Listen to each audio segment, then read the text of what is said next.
Hi, Sherry. How are you? Well, Angie, how are you? I am good. I had to make sure all our streams were connected, and it looks like it is. So we are all set there. Now I'm I'm trying just to get it to show on my TV because I like to see it on the TV. Oh, yeah, it went through correctly, so that's right. Hi, GP. How are you? Hi, Polly. I might get all my glasses on. They're on top of my head because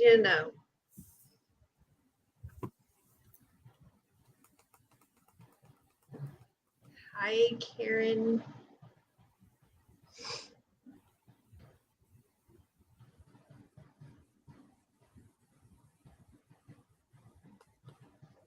Hi, Okay, I think I got Julie. it. All of y'all, hi, Divinely Guided. Hi, Julie, GP, everyone that Sherry just said hi to. Hello, hello, hello, hello. Um, Kina is not here, so good luck getting on the list. Praise the Lord, Good people. luck. I don't know where Kina is or what she doing or how she managed to betray us in such a way. So I do not Girl, know where she is, but I am here. Okay. Wait, my chair is you all want to weirdy. No. pour Oh my me? God, not ginger chews. Lord help the child. All right, Paul, I got you added to the list. This one has cayenne pepper and lemon, and this is just lemon, but I take the orange ones too. Hold on, I have a call. Okay. All right. Well, while Miss Sherry takes care of that, I am here to entertain you.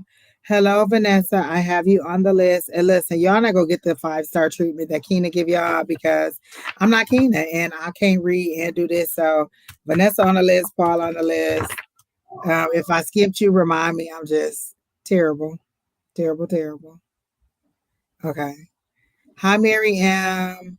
If you want to be on the list, you need to put your question in the list so that I can pin it. Don't ask if you can be on the list. Just say your question and I'll pin your question. All that extra, I can't do what Keena do. I'm not going to at you and tell you that you made the list. Just there you go. You're on the list. That's the best you going to get. If you want to, y'all can just bombard Keena Instagram and Facebook page and be like, where you at, Keena? Because Angie is failing at this. Or you can just deal with what I got. So there it is. Sheri Beery's back. Hi, Sherry.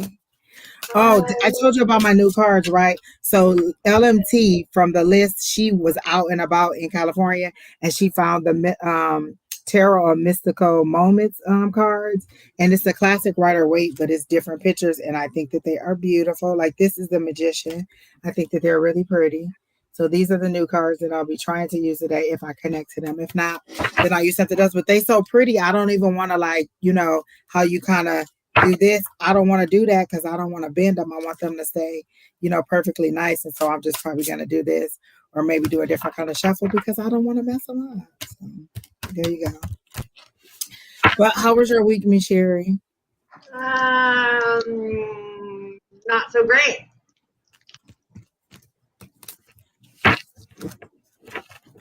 You look totally different. Like I feel like you like had like a whole rejuvenation to your face. Like it totally looks so bright. You know how like people get a chemical peel or they get a facial, it looks really bright and pretty. But you did say you just got the shower, so maybe it's just that misty face look. Oh yeah, and I saw on Wednesday you was trying to get out of giving me your hair. No, When no, was I trying to get out of giving you my my hair? your hair. You was like, oh, so that means I don't have to give it to you. Oh yeah, you do. You still do. I can't believe you like it. And then you got the spicy ginger, even more spicy. Look, my sister has some of my friends that kept talking about them over and over and over again. Hi, Jennifer. That's from your page. I, tried one of them. It was so nasty and spicy. Like, no, thank you. No, thank you. This is the cayenne pepper and lemon. No, thank you. I'm not doing that. Ever, ever, ever. I'm not. Do you eat jalapeno chips? No, I don't really like spicy stuff. Like back in the day, I did. Like I would eat like spicy chips, flaming hot, and all that. Now it burns my um it just burns me up. If you have a question, just put your question in there. Don't ask if you could be on the chat. Say, can I ask a question? Just put your question in there so that I can pin your question. All other comments are just kind of like nice to be in there, but I just need to see what your question is. But yeah, I don't do extra spicy. My sensitive palate has said no, so I respect my colon and I do not. Paul, do you have another question? Every single time you come in here, you ask about your answers and spirit guides and ancestors. They've told me all that they're going to tell you. So if you have another specific question, I will. But every question that I've ever read for you has been the same thing. Do you have an ancestors and spirit guide question? So I can do a general read for you, but every time I do the same one for you, and they're trying to get in contact with you. So they're not giving me much information. So if not, then I'll just do a general on you. But not another ancestors and spirit guides. So just whatever else you want to know. Divinely Guided says she wants to add a general. Well, we can go ahead and get started because I don't know where Keena is. She abandoned us, y'all. All y'all who know Keena, y'all need to just be like, Keena, get on the live and help these ladies out. But until then, we're going to do these people that are in the chat and move it forward.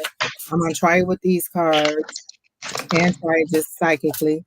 The first person we have on the list is Paul. So Paul, your question, you said, can I be added to the list? And then you asked for ancestors and angels. So I'm going to do a past, present, future for you and see what you get. And I'm going to do it with my new cards and see if I, nope, they're telling me to do my other cards. So I'm going to do it with these cards here.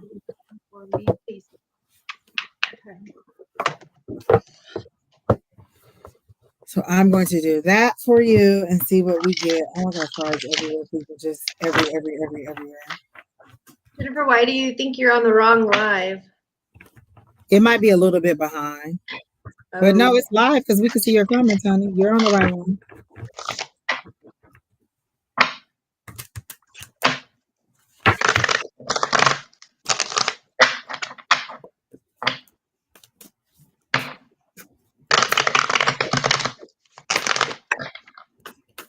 All right. So, all right. The first card came. Actually, I'm going to do a you, your path, and your There's person. my hero, my grown ass. Hello, Louis. Hello, Carmela.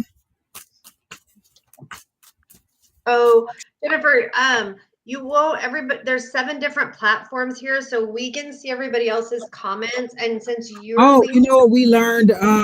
You know what else we learned? Whoever is hosting the video on their YouTube, you can see all the comments. If it's the other person, like the guest, you can only see their comments. But if you're on the host YouTube, you can see all of them. So sorry. So if you subscribe to Angie, like right now you're paired with me, but if you subscribe to Angie, you can, like what Angie was saying, you can see all of her. And sometimes that's why people are on both. They'll be on yours and mine, because on mine you can see all the comments. Because like when Don is doing the live, you can only see the comments on his live, on his screen, and then on my side is just who's ever in my chat. All right. So, do you have anything for Paul? If you do, you can go ahead. Otherwise, I'm still getting his 3 cards together. So I actually pulled out my Rider-Waite deck. Oh, my favorite. I usually use these, but I decided not to. So I did your path and your potential. And so for you, I got the Wheel of Fortune, but in reverse, and I do read reversals.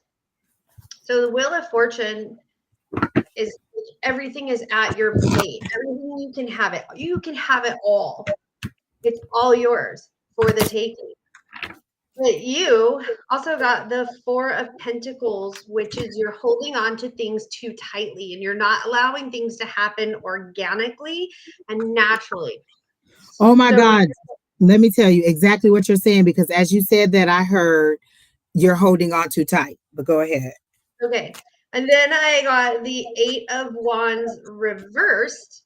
Again, the 8 of Wands is actually like a pretty good card, but as it is in reverse, and I do reversals, again, it's like you're fighting for the things that you, instead of just, again, holding it in an organic space and allowing it to go naturally and the way it needs to go is what you need to be. You are holding on to things too tightly. Like this, you're just like, you're so scared to let anything go that you're not going to flip the switch.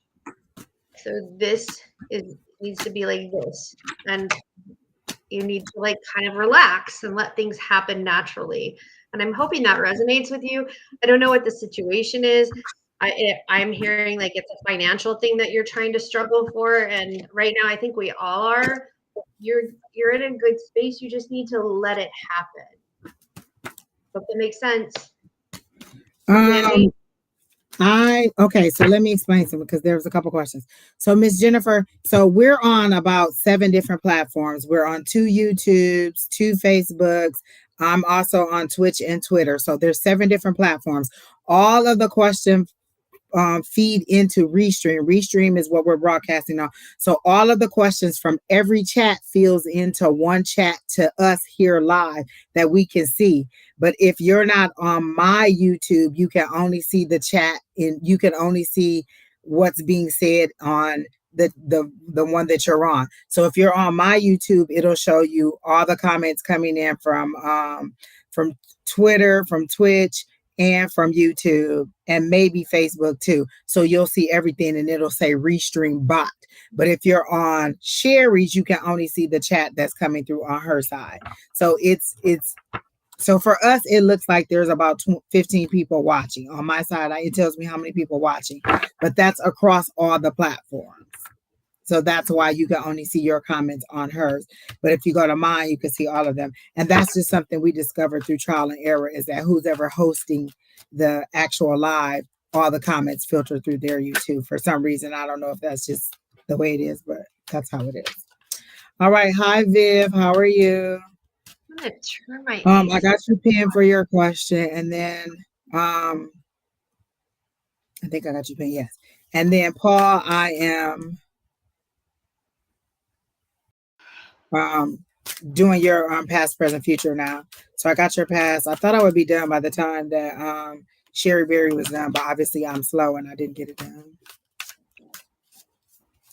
But again, when I got into your energy, I heard, why are you holding on so tight? And they show a little boy sitting down with like his arms wrapped around his knees, and it's dark and it's desolate and there's no color and he's afraid. So everything is being destroyed around him. So I'm seeing a tower moment, like you're having a tower moment where everything is being destroyed and you're a little bit afraid and you don't know what to do and you don't know where to go, because all your foundation, everything, they're clear that your whole foundation and everything that you have is falling apart. So that's how they're showing it to me. And it's in black and white because there are changes that you could come. And then I couldn't even said it any better, because the death card is what's in your present.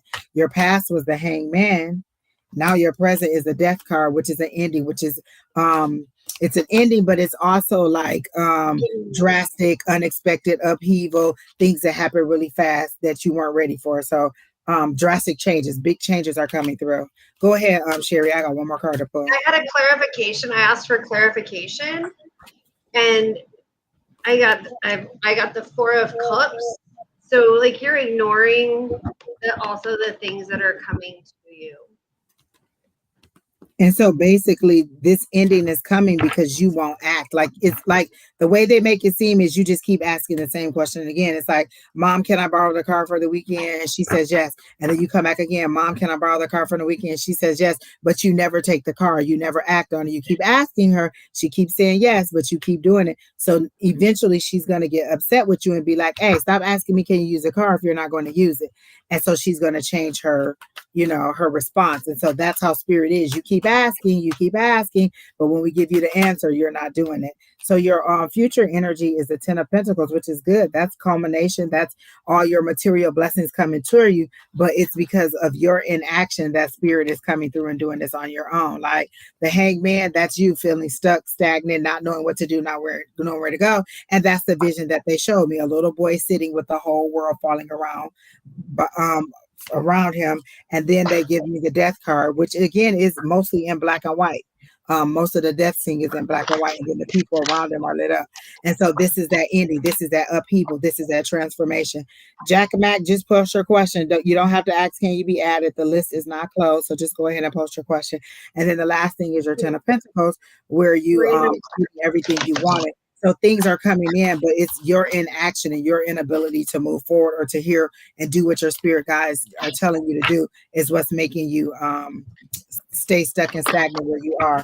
And so that's the information I got for you, Paul, and I hope that helps for you. Miriam Revelia, just ask your question to be added to the list, okay? Yes, you don't have to ask. Oh, there it is. Just post your question. That's how I do it. I just take your question. The questions are being answered on here, Jennifer. I have you pinned. That's the way we do it. So you are the next person on the list. We have several people pinned. So as you come through for us, we answer your questions live. So we just did Paul, and the next person on the list is Vanessa. And then I don't even see a question from you. Did you ask the question, Miss Jennifer? Did she ask the question? Like I see all your messages where you're asking about okay, how does it feel now that I don't respond? Okay, so I see this love question. So you're asking me about somebody else's energy. Your question, this is the question that you posted. Exactly. Okay. So I will give you a general love reading, but I won't tap into his energy because I only have permission to tap into your energy. That's like going through reading his diary. So if that party isn't there, I don't like to read it. Some people do, but I will go ahead and do it. Or I could do a 3-card spread where it's what you want from the relationship, what they want from the relationship, and where this relationship is going. So I'm not tapping into his energy. I'm just kind of reading the energy of the relationship. So I'll give you that, but I won't tap in and ask how he feels now that you don't respond. And if you're not responding, Spirit is saying, why does it matter if you're not responding? If you either want to be with this person or you don't, and literally this is Spirit saying this because I do not know you, Miss Jennifer. They're saying you're an adult. You shouldn't have to play these games where I'm not going to respond. I am going to respond. I'm going to see how he thinks. Like if you really want to talk to him, then you say what you have to say or you don't. This back and forth with, oh, he texts me and I'm not going to text back. Either you want to be with him or you don't. Either you're going to respond to him or you don't. And that's what Spirit is saying to me. Don't play the games in a relationship. We're both adults. Either you talk to me or you don't. If he's reaching out to you and you're not because you're playing whatever coy game or whatever control game with your hand, because they're showing it like a tug of war, like you're trying to get the control back in the relationship, and they're saying either you do it, either you're going to speak to him or you don't, because this is a senseless tug of war that you're putting them through that you don't need to do for whoever this person is. And so I'll do again, while I'm pulling my cards, I'll let Sheri go and do your reading. Is this for Jennifer? Yes. Okay. I thought it was for somebody else. Nope, it's Jennifer. I didn't put it. She's the person that's on the thing. I'm sorry. Okay.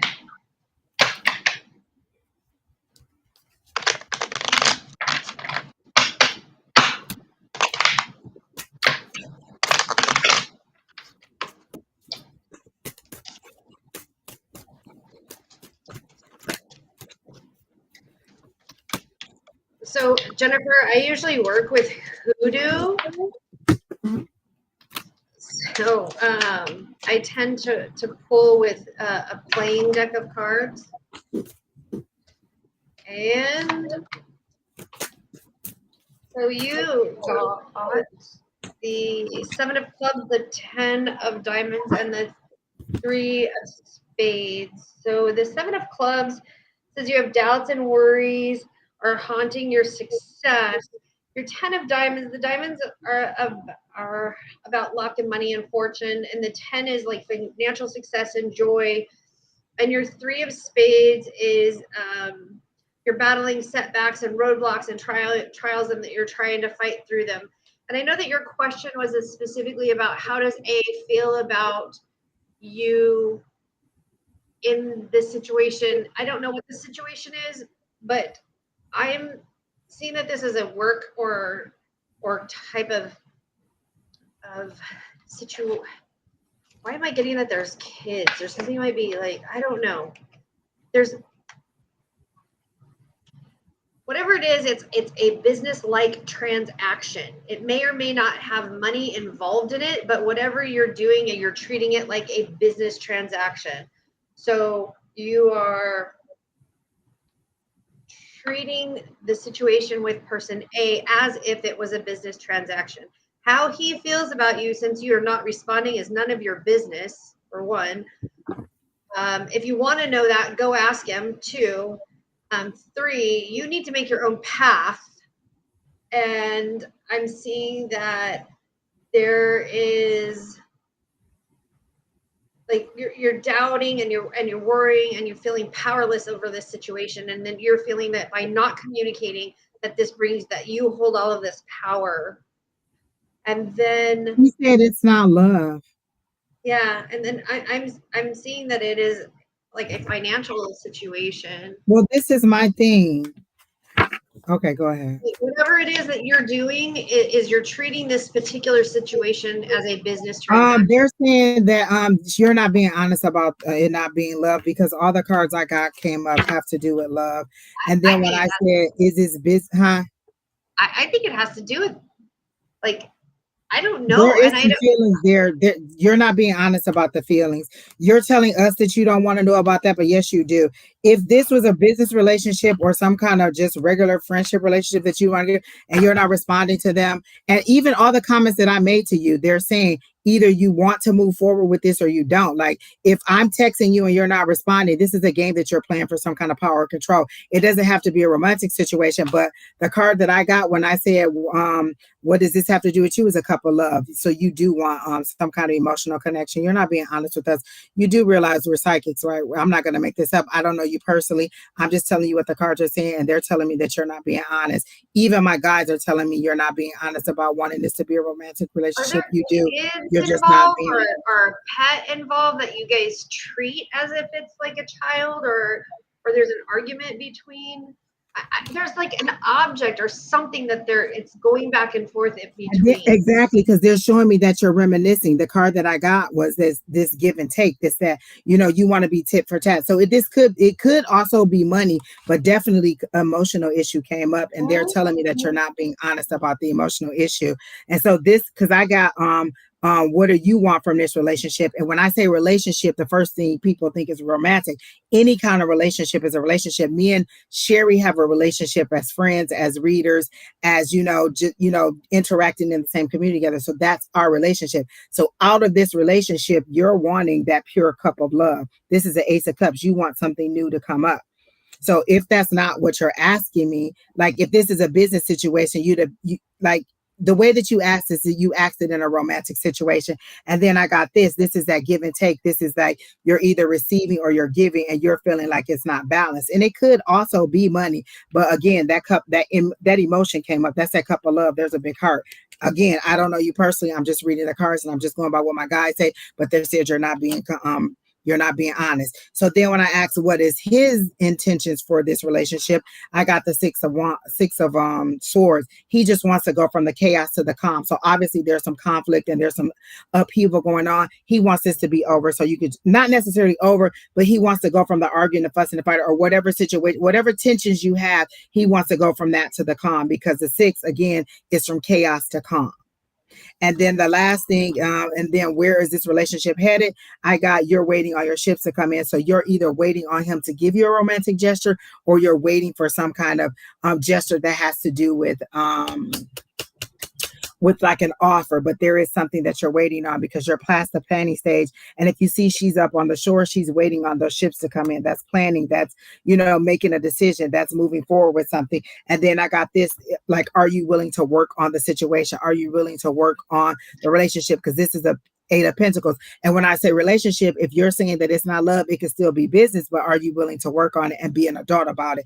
Adults don't just decide I'm not going to respond to your text and then go and be like, well, I wonder how they feel about me not responding. What they want to know is, like, if you have something to say, just say it. Like if I've upset you in some way, kind of say it. Don't go and just be like, oh, I'm not going to respond. And then, but the whole time you got yourself in anxiety because you're wondering, well, what are they saying? Or how are they saying? Or what are they, whatever. And a lot of people will come on here and be like, oh, that's not what it is. I don't really care. Well, you cared enough to get on a live reading with psychics and ask them about a relationship. So you don't have to be honest with me, but at least be honest with yourself. And my guides are just telling me what they're telling me. And I don't know you personally. Again, I'm only telling you what they're saying, but they're saying that you're waiting on some kind of romantic gesture from this person and you're not. And that's what the issue is. So you can go ahead. And then look what comes out, the 4 of Wands. It don't even get no better than that. That's usually the marriage card, the 1111 card.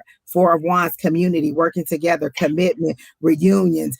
It usually says like marriage, reunions, family reunions, gatherings, getting together. So that's what you want. These are the cards telling me. The cards ain't gonna lie to me. So that's what I got for you, Miss Jennifer. All right. So I hope that helps. Were you done, Miss Sheri? Yes, Okay. ma'am. All right. So who's our next person? Keena says she's coming. Her event ran over. So let me take him off. Whatever, Keena. Yeah. Miss Vanessa, you're next. And so then I need to also add oh my God, Tara.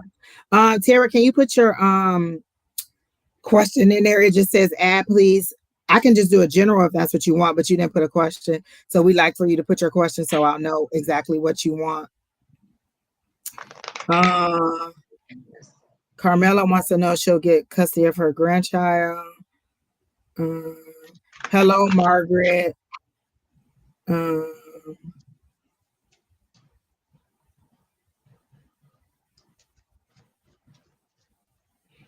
Miriam, Rebel, I'm putting you on here.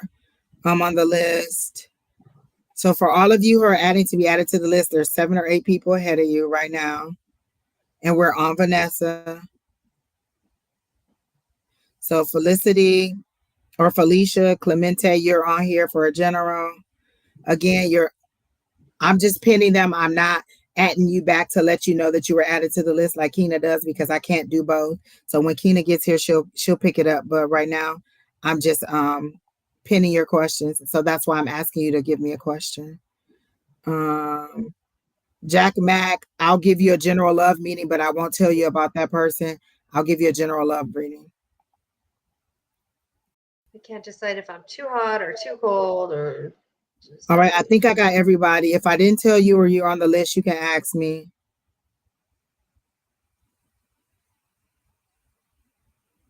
And Suzanne, I'm not sure who she is, but she says, is Paul in the banking industry? That looks rough. So somebody in the chat is asking you a question, Paul. Madeline, I got you for is anybody new coming towards you? Jack Mack, I got you added. Viv, I don't see a question, so I don't think you want anything. All right, so I got everybody on there, and you can go ahead, Vanessa. Sheri and Reed, Vanessa. Keena, please come on back. Lord help the child. Keena, hurry up. Exactly. Okay, so for Miss Vanessa, so I got a joker, a red joker. So whatever your question is, the answer is yes, but unknown because the red joker is red is yes, and the joker is the unknown. I got the 10 of spades and the queen of hearts. So the 10 of spades is like the death card. So that means there is change, there is tears, there is things that are ending, but that also leaves clear when death is upon us, it doesn't mean that it is the end. And we all think of death as like, oh, this super sadness, like somebody has died in our life and we're going to have that empty void. And that is true in some cases, but death can also leave things open for new paths. And the reason why I say that, because I got the Queen of Hearts, which means that there's like some smart and stable decisions and the love and the matters of the heart. So there's some healing that needs to happen. The situation, whatever it is, it had to have this end to have this new beginning. And that's what I'm seeing. And whatever this question is, the answer is yes, that it did need to end, that you did need to have this clear path. Because I'm literally seeing fields of wheat open up, and then you walking through this, ooh, that was weird. Walking through this clear wheat path, and all the wheat is separating, like Moses separating the waters when they're crossing.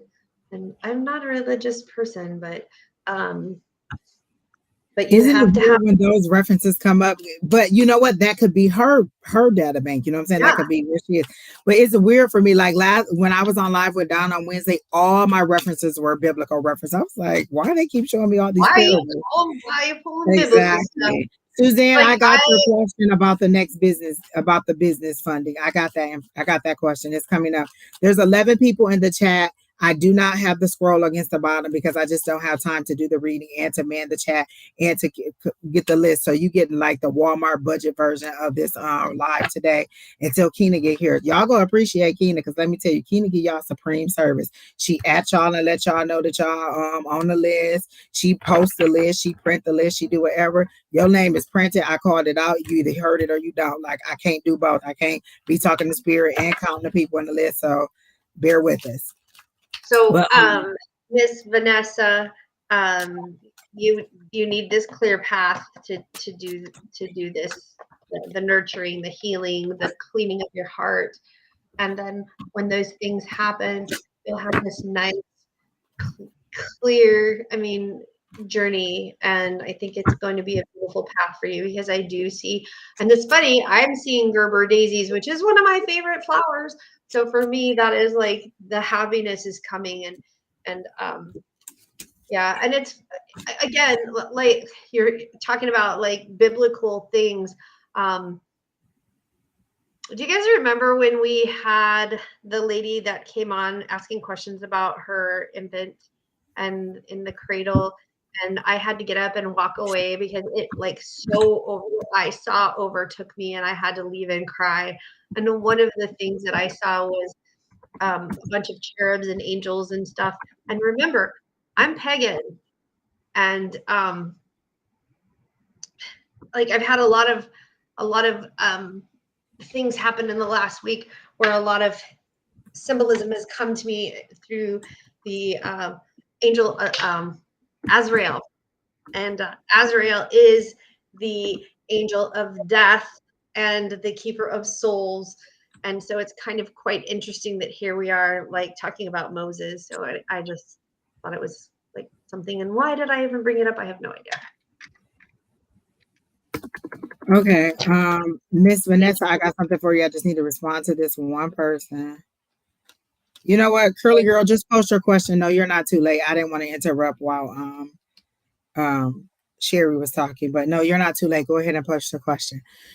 So while Sheri Beery was reading, you were saying she needed to clear her path. She needed to make a choice or decision. Exactly. That is so true because the first thing that I heard when I got into her energy was, what are you waiting for? When are you going to make the decision? The offer is good to the end of the month. So I feel like you got a job offer or some kind of offer for some kind of partnership, because the first card that came up was the Three of Pentacles, which is that partnership. That's either that apprenticeship, you're learning from somebody, or you're teaching somebody, or you're getting plans from somebody, you're getting information from somebody. So that's that partnership, that's that teamwork, that's that working together. If you notice here, there's somebody modeling, there's somebody drawing, and then there's somebody teaching. So it's a partnership. Everybody knows their role and everybody's doing what they're doing.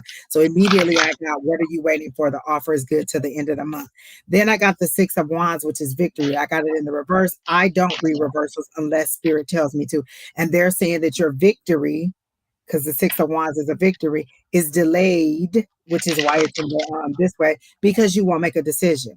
But you've been hurt by others in the past, and so you're like this has been a long process. Either this application process or this journey or whatever it is has been a long process, and they're saying you're almost at the end. You're at the 9. Be resilient. Don't let go. I know you feel like you've been beat down, you've been broken, you've been, going through so much with this situation, and it feels financial because they're showing me money. So it feels like you've really been, hoping and wishing and praying that things will get better. And they're saying, don't let go. Just hold on. You're almost at the end. Resilience. When the 9 of Wands comes up, it's hold on. You're at a 9. Don't give up. The 10 is the next thing. You're about to be at the end. So let it go.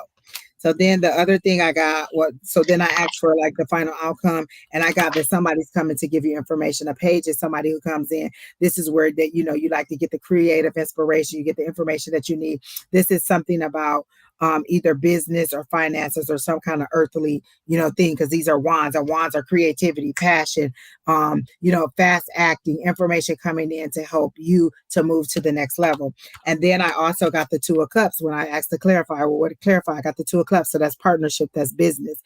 In this sense, I'm not getting it in romance. I'm getting it in a business opportunity, like take the opportunity. But they said be prepared to work hard because you got the Eight of Pentacles. So that means be prepared to put in your work. Like the partnership is coming, be prepared to make it. And so the information is coming. But again, the first card I heard with this was, what are you waiting for? When are you going to make it? Because the offer is only good to the end of the month, and there's only 2 more weeks in this month. So go ahead and make your decision, Miss Vanessa. I hope that helped you, and I hope that helps you to go ahead and make your decision to go ahead and move forward. So we're done with Vanessa.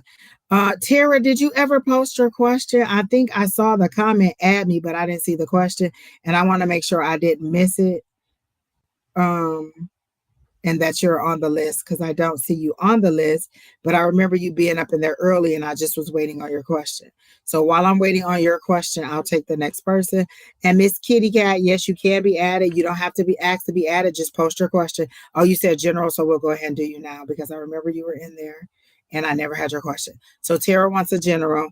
And then Miss Kitty Cat, just post your question. Again, everybody just post your question and we'll get to you at that time. And can I say that I still love my cards, Modern Witch Tarot? Like they are the best. They are the ones that's speaking to me now. Like it's kind of like the Light Seers Tarot and the Classic Rider Waite mixed together. And it's so much energy and I love it. Okay. That was my son. Don't he sound like a grown man? Not a grown-ass man. Just a grown man. Miriam, I had your question as general. Speaking of grown-ass man, he called me today and he's like, oh, Spirit told me to call you. And I said, what? I'm a grown-ass woman. Oh, now you sending messages for Spirit? What? Wait, what? Wait, what? I know. Lewis. Okay, so Miss Tara wants a general. Wow, damn, I couldn't even get it done. And the Sun card came out. So the Sun card immediately, as soon as I said Tara wants a general, I got achievement, recognition, getting your just desserts, freedom, like you're breaking out. And the way they show it to me, Tara, is that like you're just pushing out the walls and you're like, I need freedom. I need to go. Like you feel like you've been restricted and you're finally ready to get that freedom. And so that's what the Sun card represents. Like the Sun is, some say it's the best card in the deck as far as, getting a good reading. I don't think it's the best, but it is one of the best because it shows, the sun is shining on you, you're moving in the right direction. That's success, that's achievement, that's recognition, that's freedom. That's all the things that most of us are going. And they're showing you just kind of tearing your way through and trying to get out of whatever situation you're going through. And then I got the King of Wands. And the king to me is somebody who has good business sense. They're good with money. They can amass money. They make good business decisions. So whatever decision, and I'm hearing this right now, whatever decision you're thinking to make, it's a good decision. And they keep showing me California. I swear I've read for you so many times. And every time I keep getting California, like that offer is coming. And sometimes my visions are very, very far ahead. And so it could be a year ahead. But I remember reading you last year and getting that California connection, and I'm getting it again. And they're saying it's good business sense for you to go ahead and make that move. And it'll be more money. Like they're showing me dollar signs dropping. And so you can go ahead, Sheri Beery, if you got anything. I'm going to continue to try to get some more information. I literally heard you can have a road that's paved with gold or a road that's paved with mold. You take the choice. Like at this point, you're at a path where you either have to go this way or this way. And whichever way you go, you decide gold or mold. But you have to make the decisions and you have to do the pros and cons. Nobody's going to make the decision for you. But they're showing me a Two of Swords, which is the blindfold, and a lady with two swords like this. And so there's a decision that she needs to make, and she's heavily relying on her logic. But there's information that you don't have or that you're refusing to see. In this case, they're not telling me that you don't have. You have the information you're refusing to see, because the next card they're showing me is the Hierophant. Like, you have all the information, you have the intuition, you know what the right decision is, you know what you want to do because you have this information. You've been praying about it, you've been thinking about it, you've been mullering over it. They're even showing me the Nine of Swords, like you just don't know how to present it to get the desired result. And whether that means moving the family or moving, making a big drastic career change, there is something that you know the answer to, and you're at a crossroads where you're either going to have to go this way or that way. And that's what they're saying. You're just not making the decision. So it's not that you don't have the information, you're ignoring the information you have and not making this decision. But again, they keep showing me that California connection. So I don't know if it's to relocate to California or there's a job opportunity that's going to come up. And then they show me the AKAs again. So it seems to be a connection through one of your sorority individuals. And that's how it's come up for me over and over and over again. So I do feel like there is something that is really going to come through in a connection through your sorority sisters in California, and that you're going to have to make a change of, but you already know this because they keep making it seem like you're not telling her anything new. She already knows this and she's ignoring the information that she's receiving. So that's what I got for you, Miss Tara Joy. So I hear the same things. I got the Four of Clubs, the Four of Spades, and the Eight of Hearts. All fours, all eights, and 16. You're not listening. And you know what? That one of that, would you say all fours? I got a Four of Clubs, a Four of Spades, and an Eight of Hearts. All those fours. That's stability. That's your stability. That's your foundation. That's your ground. Like, that's you needing to make a decision about your about your stability. So the Four of Clubs says that you have potential to growth in business and in work. Your Four of Spades says that you're immobile, like you don't want to get through it. There's something that needs to be buried. Like, you're not taking care of, like, you see the elephant in the room and you don't want to acknowledge it. And your Eight of Hearts is saying that are you tied to where you're at because of the person that you love? That's my question. Do you not want to move forward because of the person that you're in love with and that they're not able to go? Is that what the problem? Not that it's a problem. I mean, nobody wants to leave the person that they love. But I think that's part of what you're not acknowledging, is that, man, my hair looks like shit today. It does. I was gonna say it looked all shiny. Did you dye it dark? Because it looks shiny. I haven't dyed my hair. I just put conditioner in it, and I think it looks really dark. It's shitty. Anyways, sorry, I got distracted. Hey, Magic, how are you? So I'm just saying that you're not, Tara, you're not listening. You know what to do. You're not listening, and you're not moving forward because of the person that you are with. That's what I'm getting. All right, Miss Tara, I hope that helps you out and that gives you some clarity. Like, I got the same, and this reading is so familiar because it's the same thing over and over and over again. And they're saying that the only thing is holding up your progress is you moving forward and making the decision. Again, you could have the freedom you want, the success you want, the recognition you want, and you make good, sound decisions. So it's just about you making that decision and moving forward. And they're saying if you're going to pray about it, like, they literally show you praying and praying and praying, getting the answer that you want, and then not moving forward on it. So they're like, why are you going to keep praying for it if you're not going to do it? It's kind of like, Lord, can I have $1 million? And they're saying, yeah. And then they're telling you to move forward and you're not doing it. You just keep going back and asking the same thing over and over and over again. And they're like, either you're going to take the yes or not. Like, stop praying for something and then not moving forward on it. Because you're, and this is what I heard. You're the boy who cried wolf. All right, so I hope that helps, Miss Tara. It's not too late, Veretta. Go ahead and post your question. There are 12 people ahead of you, so do be mindful that it could take over an hour for us to get to you. So do know that. The next question is Mary M. And Mary M., you said you wanted a general, please. So I'll go ahead and get you started on a general. Divinely Guided, you are next. Viv Giles, you're after that. And Carmela. So Divinely Guided, Viv, and Carmela. You guys are the next 3 in a row. You're welcome. And thank you, Curly Girl. And thank you, Felicia.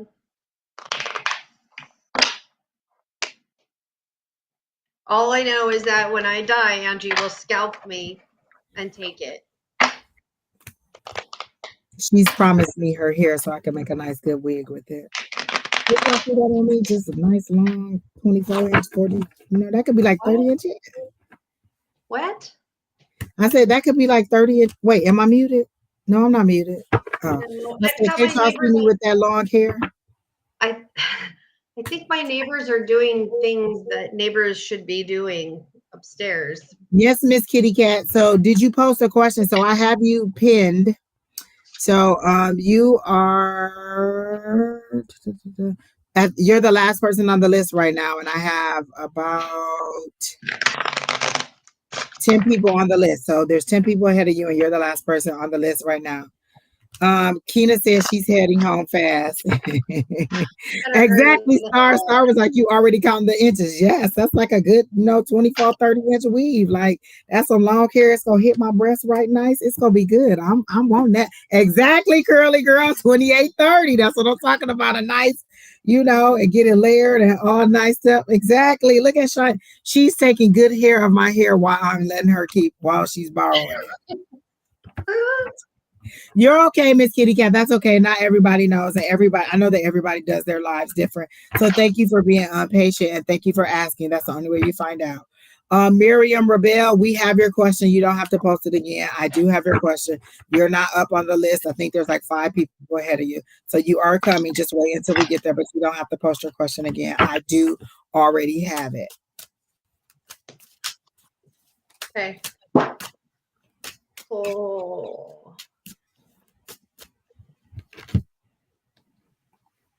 Oh my goodness, $100?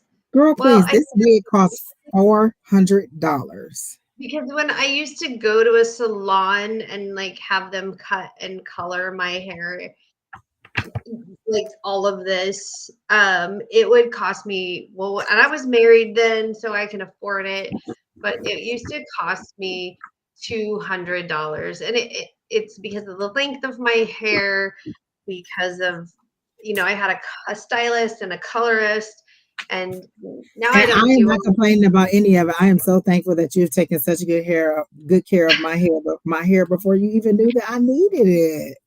Right. And so I literally have not had my hair cut since May of last year, and I do need it done, but Angie has like kiboshed and said I'm not allowed.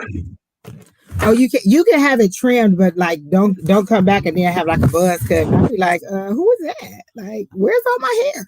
I mean, but if you do, just give me that bundle of hair. Like I was being nice and waiting until you die to get the hair. But if you want to buzz it all off and just give it to me, you can just give me that ponytail, anytime you're ready to cut it all off. That's all I'm saying. I was being nice, like, you can keep it till you die, and then when you die, they just give me that. But if you have the inclination to go ahead, cut it off, go ahead, just run me that, ponytail.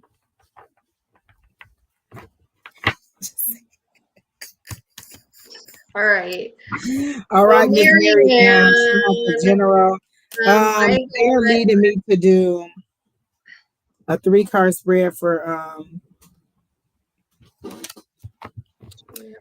Suzanne says she does the same thing, not cutting it for at least 6 months. So much easier to have long hair. There you go. Here goes Divinely Guided talking about it be your own friends. I'm being nice. I'm letting her keep the hair until her demise. Yeah. Okay. So Marianne, I got your 3 of diamonds, the 10 of spades. I'm sorry, the 10 of clubs and the 6 of diamonds. So your 3 of diamonds says it's gifts and luck, and it's growth and it's potential. And then we have your 10 of clubs, which is an abundance and satisfaction and reward, and you found your calling. And then I have your 6 of Diamonds, which is making good decisions on your right path and your right practice. Are you starting a new business or thinking about starting a new business, or holy crap, what is it saying?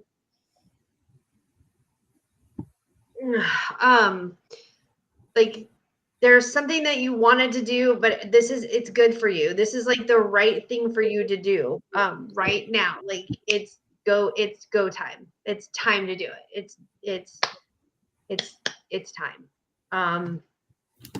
That all of the hard work that you've done is going to pay off, and things are going to fall into place. I don't see like the money falling in place, but I see the pieces of the puzzle are falling into place. So all of the work that you've done is all falling into place and is going to be come to fruition for you. It's all going to, gosh darn it, they are loud. It's all going to be favorable for you. So I'm doing a 3-card spread. I'm doing your current situation, your obstacle, and your advice, because they were telling me this is more situation based. So, but I ironically keep hearing "Love Don't Live Here Anymore." Does Minnie Rippleton or somebody say it's "Love Don't Live Here Anymore"? Just that exactly. So that's what I'm hearing. Is "Love Don't Live Here Anymore." That's so your current situation, your obstacle, and the advice from Spirit. So let me get one more card as advice from Spirit, then I'll go through. Got it. Okay. Well, your breakthrough is coming. So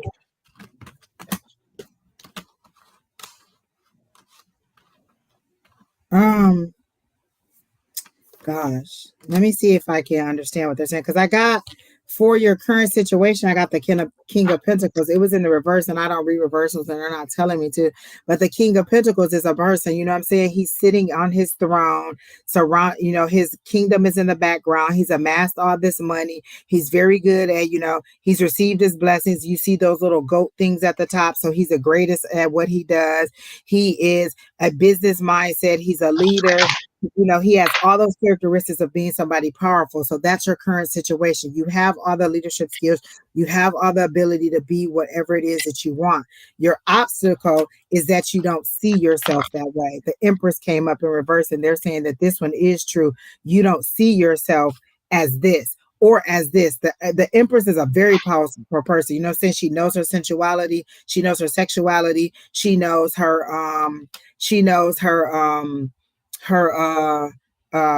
gosh, what was the thing I was about to say? It was something totally good about business. Sheri Beery is going to get some tea, so you're just stuck with me until Keena gets back and Sheri Beery gets back. But they're showing me the Empress. They're saying you're not recognizing your own power. Like an Empress is a person who knows her own power. She has a quiet strength sometimes, but sometimes it can be bold. And your obstacle in this situation, this is how Spirit sees you, as a King of Pentacles. Decision maker, leader, can amass money, can make decisions in your knows about money matters. So that's what they keep saying. But this is how you see yourself in the reverse, not in the power that you are. And then there's again that 2 of Swords came up, and they're not saying it as an information that you don't know, as in you not being able to see yourself. So that's your obstacle, not being able to see the power that you possess and all the things that you do.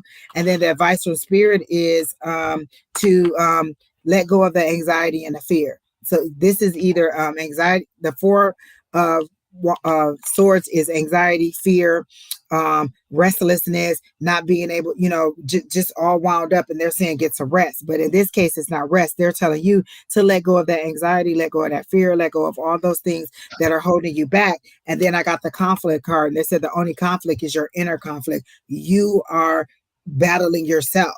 Like, people on the outside are saying, oh my God, you're such a good person. Your work is so good. You're this, you're caring, you're blah, blah, blah.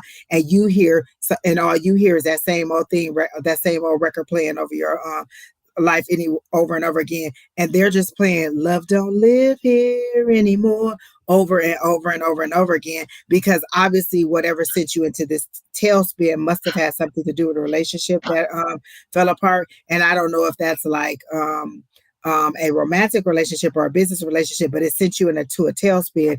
And so you are thinking negative of yourself. And so they're showing me the devil card too, which is pessimism, addiction. And you could be addicted to bad, I'm just saying bad thoughts about yourself. You know what I'm saying? I'll never get nothing right. I ain't gonna never have no money. I'll never, you speak those things. When we say life and death is in the power of the tongue, if that's the thing that you're speaking into the universe is like, okay, yeah, you'll never get any money. And we'll make sure that's happened. That's what you're saying. That's what you're speaking. That's what you're giving me. We latch on to that, to this abundance, um, affirmation. I believe in infinite abundance and all my wants and needs are met. And when I say, I just say this every morning, every single morning. We all say it. We collectively say it. We let the energy build, and it's working out for all of us. Like, you need to speak positivity over your life and understand that you are worth it. And even if you don't think it every day, like, it's highs and lows. It's not like I wake up every morning and think today is like, oh, okay, today's going to be a great day, and then nothing else happens. There are little things that go throughout the day. You have to navigate them as an adult and make adult decisions and not be stuck in hi Don, you're not so late. We've only been on about an hour, and most of it is glitches because Keena's not here yet, and I'm trying to navigate the chat and the thing, but Keena's on her way. Lo and behold, Keena is on her way, Don. But from Mary M, they're saying like you need to take control of that. Speak that affirmation. Speak positivities. Like, I have a whole playlist that's at about 4 hours, and it's just affirmations. When I go to sleep, I put them headphones on. I put that playlist on, and it's just affirmations over and over and over again, telling me how great I am, how lucky I am, how blessed I am, how beautiful I am, how fit I am. These are all things that I need to be reminded of, and so I just listen to that playlist all night, and all night just tell you you're the luckiest person in the world. You are the most talented person in the world. And so you just find them. You can literally go on YouTube and put in positive affirmations, and it'll be like a half an hour or an hour or however long. And you just listen to those affirmations, and it's a different voice going into your head. So listen to that over and over and over and over every night. They say it takes 21 days, 28 days. So listen to that every single night when you go to school, and see that your mindset change, see that your outcome change. I have to admit, when Don used to talk about affirmations all the time, I used to be like, oh yeah, whatever, kind of agreeing with it. And then one day I just spoke it, and it actually happened. And I've been speaking it ever since. And every time it's like, you spoke it, you said it, you called it. And so that's why you're getting it, because and like, it wasn't that I believed it wholeheartedly before. I just took the chance to say it, and I said it, and then it came back. And then every single time after that, more evidence came to show, hey, life and death is in the power of your tongue. If you speak positively, you'll get positivity. Imagine saying, hey, I want $10,000. And then the next thing you know, the universe is conspiring to give you $10,000. And out of nowhere, you get $10,000. And you're like, well, dang, I didn't even know that. And it came. So you have to speak that positivity into your life. When we talk about affirmations, we are not playing. We are living them. And I will tell you one that I wasn't necessarily skeptical, but I wasn't always giving them the power and conviction that they needed. And then one day I just tried it, and I said it, and I believed it, and I got the money that I needed. So there you go. All right, Mary M, I hope that helps you, and that gives you some kind of forward move, some kind of decision to move forward. So Divinely Guided, you are next. Our friend all the way across the pond, Miss Divinely Guided. So she says she wants a general, and then you can go ahead while I shuffle the cards, Miss Sheri Beery. Carmela, you're next. So if you're here, you're next.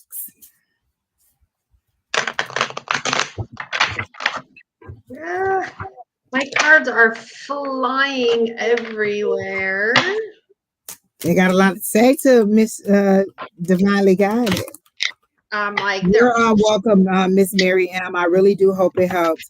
And I like that green heart chakra, because you know what? The whole time I was feeling that little twinge there. So that must be what it is. Sending you all this light and love and positive energy. Put some green hearts in there for Mary M if you're still on there. Just sending her some love and some energy. Bring it.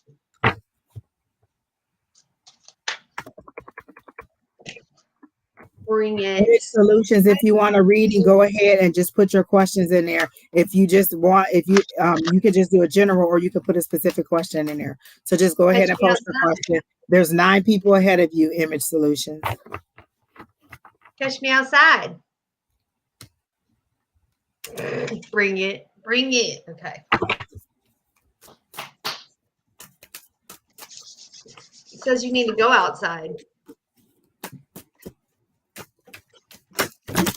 Yeah. Okay. I have the 7 of clubs, the 6 of diamonds, and the 10 of clubs.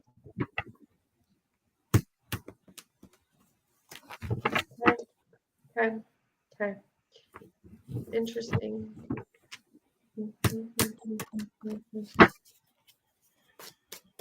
Okay. So the 7 of clubs tells me you have doubts.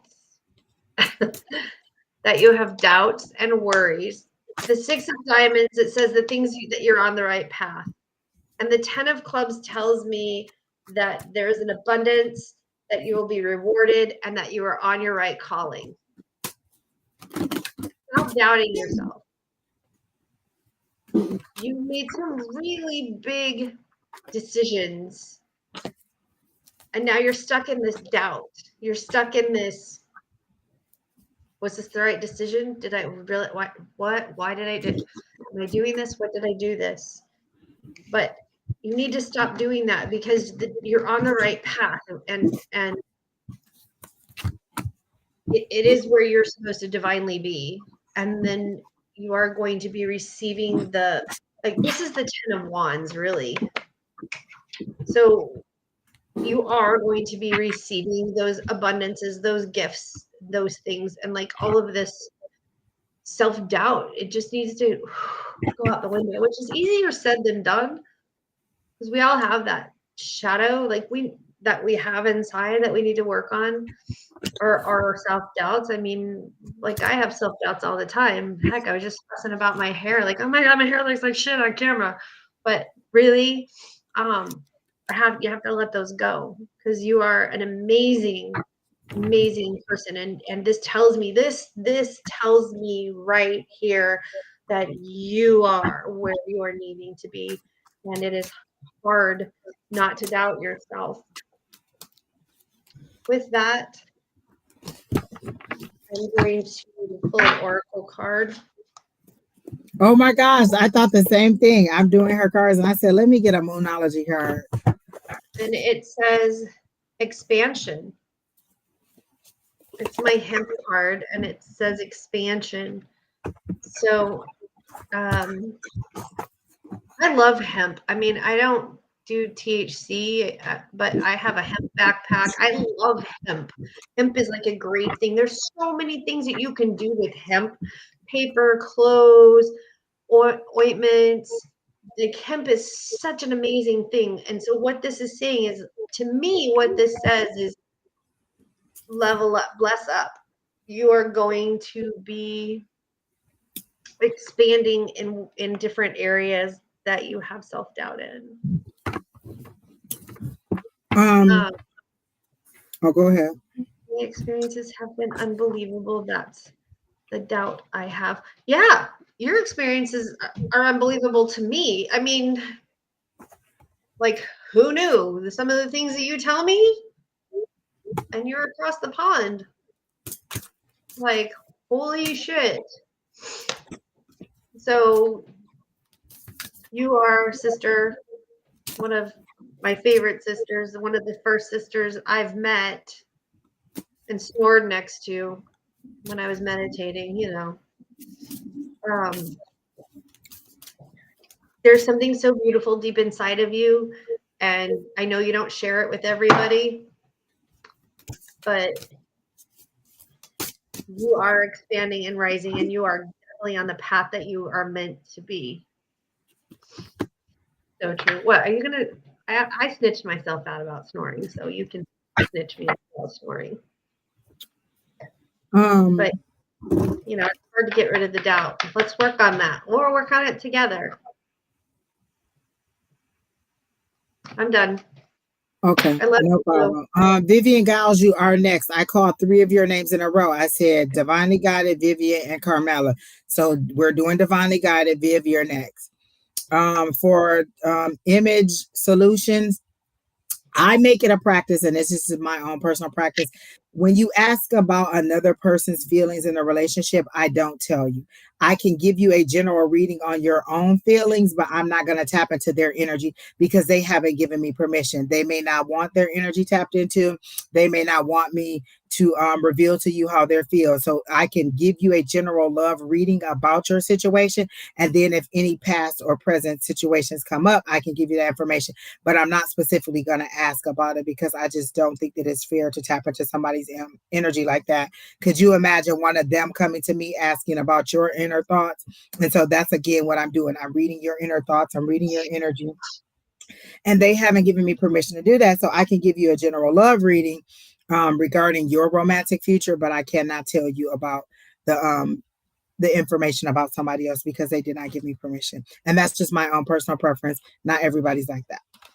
I So am. for me, I'm like that. I don't do love. I exactly. don't do Like that. I I don't used to do do them, but I medical. thought, how dare I tap into somebody's emotions? And like, I don't know that they want you to know that. And honestly, if you really wanted to know, like, Well, usually my ask guides would tell me, yeah, you exactly. Usually my guides would be like, tell them to go and ask that person. Don't secretly tap into their brain. You know what I'm saying? Angie. Do That's like you love somebody coming into me? your house reading How your do you feel about me, Angie? Do you really love me? exactly. And so they're saying, just go ahead and I can do a general. So that's how I do it. So then for Miss Tanisha, so I did a context of the situation, where you need to focus, and the outcome. I think that's what I did. Yes. The context of the situation is Emperor. You're sitting in your Emperor energy. Emperors make decisions. Emperors, you see, they're holding that symbol. That's life. That's you're sitting on your pedestal. You're sitting on your throne. You're a decision maker. You're looking out over the of all the decisions you made, all the money you've amassed. You're in that emperor energy, that leadership, that chess pawn, that make moves. You're in. So either spirit doesn't want me to say what I'm supposed to say, or I don't know because my throat keeps getting all caught up. So you're in that emperor energy. So the context of the situation is this is where you are. This is where you're sitting. Your current energy is the emperor energy. Where you need to focus is on your intuition because the moon card came up. That's intuition. That's insight, intuition, connection to that earth, connection to that. That's that fight between that carnal and that spiritual. My reality and what spirit is telling me. What do I trust? What I see or what I hear? What I feel? What I receive? How do I trust it? So that's what your that's where you need to focus is on your intuition. And then the last thing I got was the outcome. And so the outcome card I got was the Four of Pentacles, like you're holding on too tight to things and you won't let go and give yourself that freedom. And if you do, you would get to that, you would get the support you need from the community and family and friends. Like there's reunions and things that are like for the Four of Wands, that's the 11 card.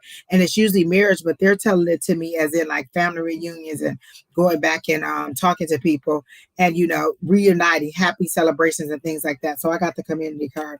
And then when I did, that's for your outcome. So like you're holding on too tight and there are resources available to help you. Like those wands, that's creativity, that's your stability. That four is your stability. And so that's where your outcome is.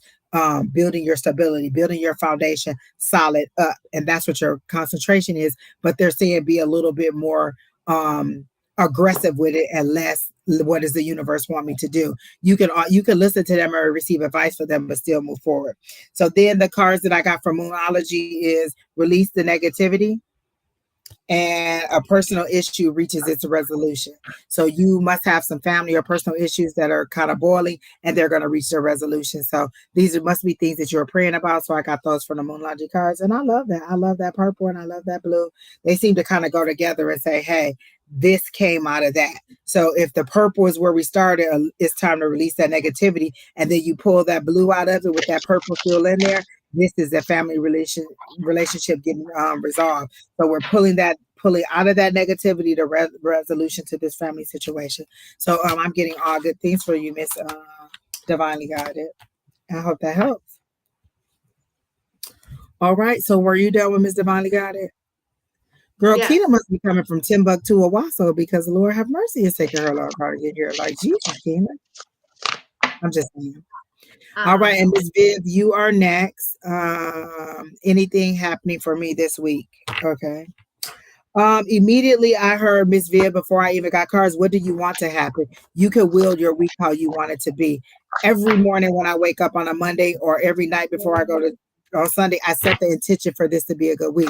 This is going to be a great week. And I tell Spirit, God damn it, this is going to be a great week. I'm going to receive blessings. I'm going to receive bonus. I'm going to receive good feedback. Or I say, is this going to be a good week? And they say yes or no. So I command that. I demand that. I speak that. I ask for it to be a good week. So they're saying to me, what is it that you want this week to be? It could be whatever you want it to be. Do you want it to be a week where you're sitting in pity and you're sitting in hurt and hurt, or do you want it to be something move forward? Go outside and take a walk. They see you, they show me you getting up out of a chair and then sitting back down like, no, it's not going to make any difference anyway. And they're saying, get up and do something. Get outside and enjoy that sunshine. Get outside and get some fresh air. Get out of that stale energy. One of the things that my grandmother did when I was younger is she opened the windows and the doors every day, regardless of the season. And we lived in Michigan, so there was 4 seasons. She opened that front door every single day. And we had that screen door, that thick screen door, and she let all that energy in. Years later, when we got into the metaphysical, that was the one thing they said: open the window, open the door, let the stale energy out, and let the new energy in. It circulates and it takes all that bad energy out, and it brings in that new energy with that clearness from outside. So again, you might want to get a saging kit from Don. Don has a saging kit that can cleanse your house. So you can go onto Don's page, and do I have his link? Because Keena usually save those links. Let me see. For Don's page, and you could go on his page and get the link for the staging kits, which I do not. But if you go on Sonoric Mystic Tarot, and then is it Sonoric Mystic Tarot? I don't even remember. Is it Sonoric Mystic Tarot? And then you'll see the information about getting the sage kits, or go on, is it Etsy? Or you can email advice@Sonora Mystic Tarot and then get the information about the kits. So advice@Sonora Mystic Tarot to get the saging kits. But again, they're saying you create the week that you want it to be. What do you want to happen for this week? So I'm going to let Sheri Beery go while I pull some cards for you. But I'm going to do a past, present, future for you. That's all I can see for you. Well, it's kind of, I don't know why I'm saying it's kind of funny, because like, hello, what are we doing here? While you were saying those things, I was hearing fish philosophy, fish philosophy, fish philosophy. And the fish philosophy is you wake up every day and you choose your attitude. Like you choose. I wake up, I'm disabled, and I wake up every day and I can be in pain. I can have a migraine. I can have something, but I choose how I'm going to react to that pain. So I choose my attitude. I choose if my son is going to piss me off, and I choose that. Yeah, sometimes I'll let him go crazy, but I choose my attitude. I choose to be there. I choose to make somebody's day, and I choose to play. So that's my choices. So that's, again, those are types of affirmations that I do. I use the fish philosophy, and I'm hearing that you need the fish philosophy, or you need something in your on a daily, that, just like Angie said. And I do think that that's very important. The cards I got for you was, I'm using which is a deck that I never use, which I shouldn't say never, but it's my tarot. When I first got back into tarot reading, this was the first deck that I bought, and it's a Celtic tarot deck. So it's a little bit different. We don't have pentacles, we have shields. We don't have cups, we have cauldrons. But I got the rebirth for you. So it's like, this is a new beginning, like something's coming that's starting over for you. And I got the 3 of shields, or the 3 of pentacles. For me, the 3 of shields or the 3 of pentacles is you're working hard at something, and then you have your master journeyman, your master people there, and you're like, look at how hard I'm working, and they're just like, oh, look at the credit I'm taking. So don't worry about these people taking your credit, because see how this is shining on everybody. It's the work that you do is still going to get recognized. And then I have the King of Cauldrons in reversed. So the King of Cauldrons or the King of Cups in reverse. So here's this beautiful king. And sorry, these cards are very graphic, so I'm gonna cover this up. Do he got big hands? He's got big hands, Angie. Oh, praise the Lord with the big hands. He got big hands, big feet. So this king is in reverse. So this is telling me that you're not taking the opportunities that you need to create this wealth. This cups for me is like you're filling your cup with your wealth and your prosperity. And when it's in reverse, you're not filling your cup.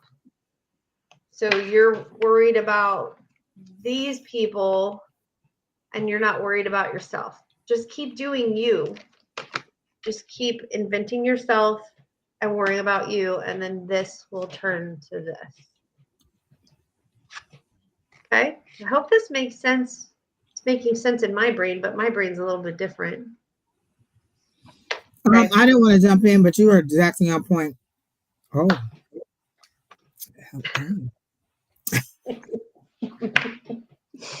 Told you these cards are very graphic. That's why I really don't use them. That's the King of Cups? Yeah. Well, praise the Lord for the King of Cups, baby. I'm scared to see the King of Wands because wow.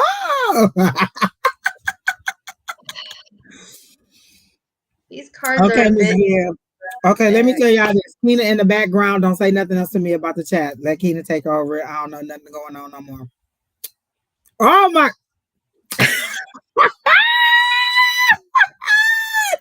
That chair is doing something to me. Wow. What is that? Wait, what's that deck called? This is the King of Wands. But what is the deck called? Oh, it's my Celtic tarot deck. Well, hello, Celtic. Look, the Celtic people was like, listen, you don't see me in all my natural. Just go ahead and sculpt me beautiful because praise the Lord. Ooh. Hello. Okay, Suzanne, I'm like, hello. What just happened right there? Woo. All right. So, Miss Viv, I need you to listen and because I'm about to roll through this fast. You got a full spread. So I'm just about to run through it and not take a lot of time with it. Okay. So I started pulling cards. I was going to do a specific spread for you. Exactly, Star. Exactly. So Lord have mercy. Y'all, it's just got me all flabbergasted. Well, yeah. I don't, yeah.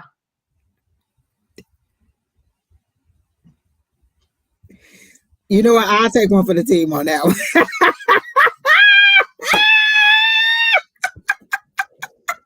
Hello, team. I'll take this one. That King of Wands is no joke. Praise the Lord. Look at him. Yeah. Okay. Celtic. I'm gonna have to look them cards up. Celtic Cross. Put that down on my list. Praise the Lord. Okay. So I was going to do a specific spread for you, Ms. Yes, we are, Keena, because we only have a few. Not that many. Do you have something else to do, Miss Sheri? I'm just telling you.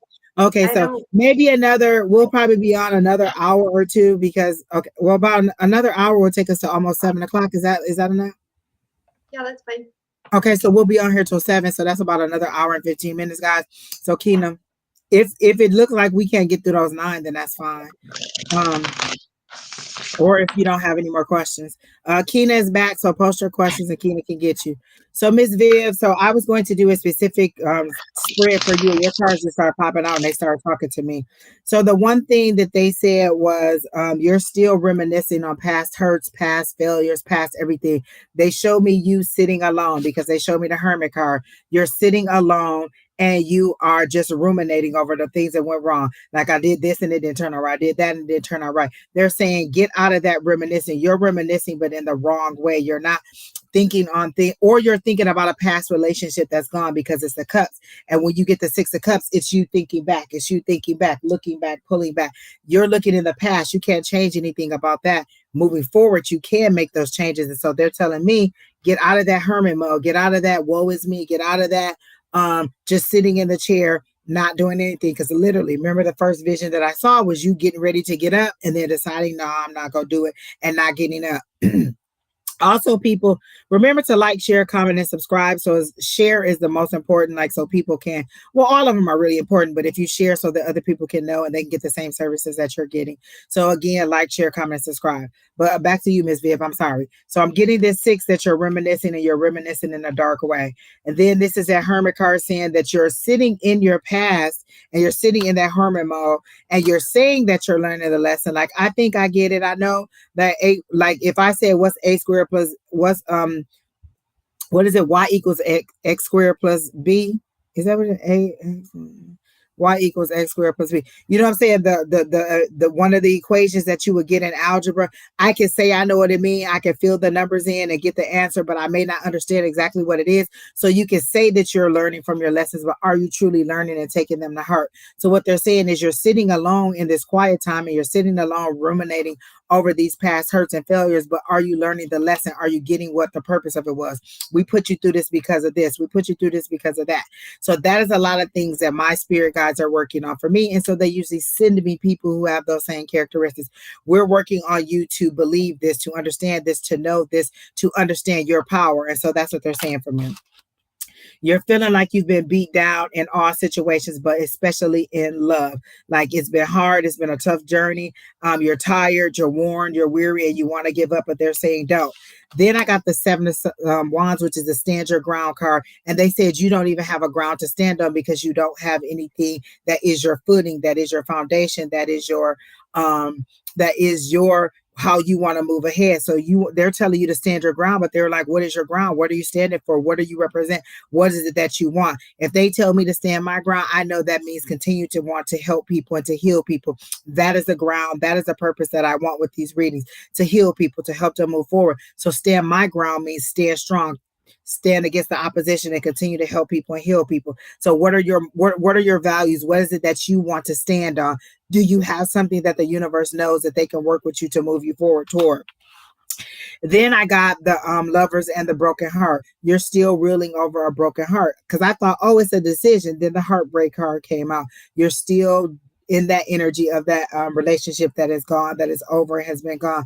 They're telling me 3 years, or they're showing me 36. So is this relationship, was this a 3-year relationship? Has it been over 3 years, or what is the 36? They're showing me 36, and then they're showing me 3 years.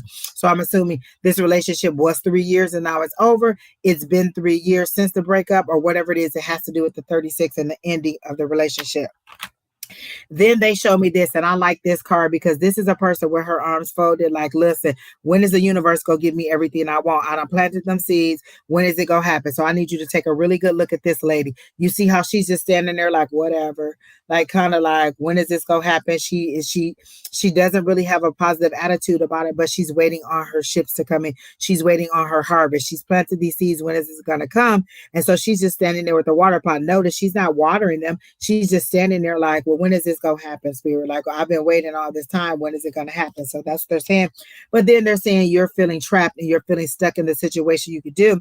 But they're saying, what are you going to do in order to make it done? I've told this story numerous times of how the universe sometimes gives me steps, multiple steps that I have to do. You have to do this, then you have to do this, then you have to do this. But I at least had to do the first thing, which sometimes means getting up out of the bed, which means logging into my computer, which means doing all these things that I need to do in order to get to the next step. It's not always get up, go to the bank, meet Frank White, he's going to give you a business loan. Sometimes it's get up and get dressed. Go to the car and get your go and get your Starbucks, but instead of going to Starbucks, you end up at the bank that's next to the Starbucks. Then you meet Frank White, and then you get the loan. So sometimes it's a series of actions that you have to take in order to get there. They don't always give you the information. So what they're saying is, what are you going to do to get up and start making action on your part, and stop just being like waiting on God to just come and pluck you out of your situation? How are you moving forward? How are you getting yourself out of the muck? So that's what I got for you, Miss Viv. Exactly, Suzanne. A squared plus B squared equals C squared. That's another one. There you go. That's a Exactly. triangle, Huh? right?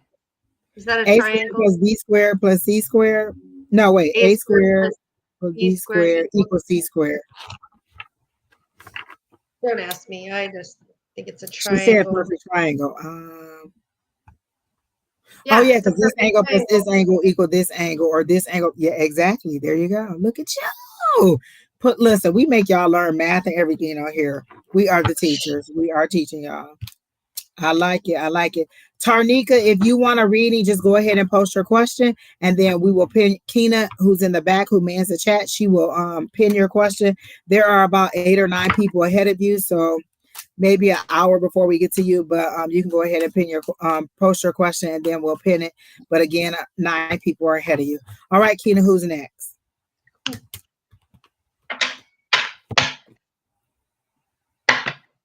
Y'all, I'm so hungry, and I made tacos. And when I get off of here, I'm going to like fry my shells and cut up my lettuce and eat some tacos. Sounds good. I am I know where starving. you live. I am starving. I am too. I've had ginger All right. chews.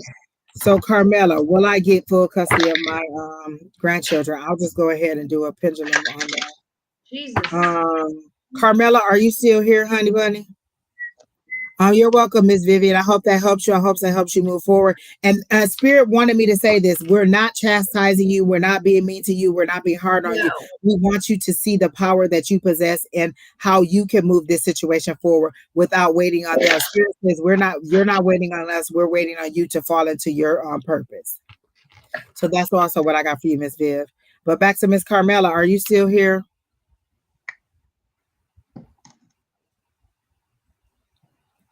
Carmela, then Miriam Rebel, and then Felicia Clemente. And then Susan's after that. So those 4 in that order. We're on Carmela, Miriam Rebel, Felicity Clemente, and then Suzanne is next. So those are the next 4 in that order. And then Jack Mack is after that. So again, I hope that you're in here and you're ready. Will Carmela get full custody of her grandchildren? That's a yes. It started moving immediately for me. That's a circle. So I got a yes. Is it 4 grandchildren or something like that? Because they're showing me 4 little pillars, and they're saying, "Are you ready for everything that has to do with getting custody of your like? Are you ready to take on that responsibility?" But I got a yes when I asked.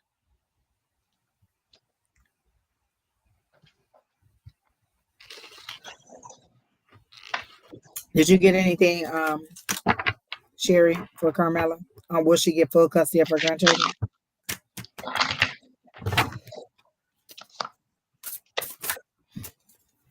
Is that a no? Ooh. I don't even know if she's in the comments, but I got a yes. And then I got the high priestess. Like she knows information. You know what I'm saying? The high priestess can see behind the veil. You see that intuition, that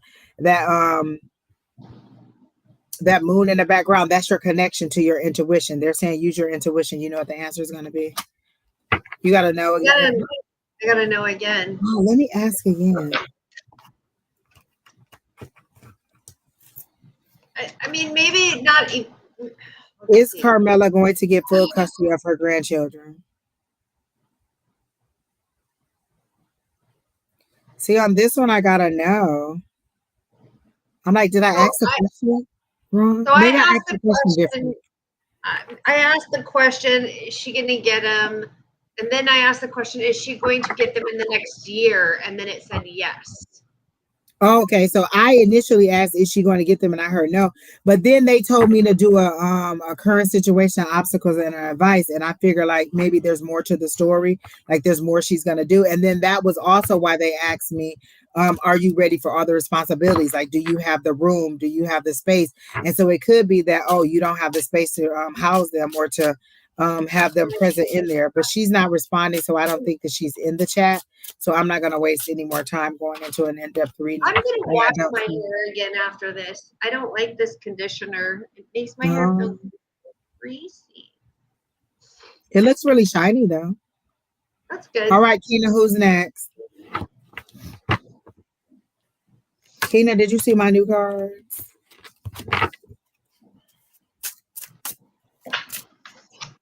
Okay, Miriam Rebel, are you still here? Do ask for spirit for me. What wrong with me? What should I change to be in peace? Miriam, are you here before I even get into this speech or any kind of reading on you? If Miriam's not here, then Felicity, Suzanne, or Jack Mac, are either of you here? My cards are going everywhere.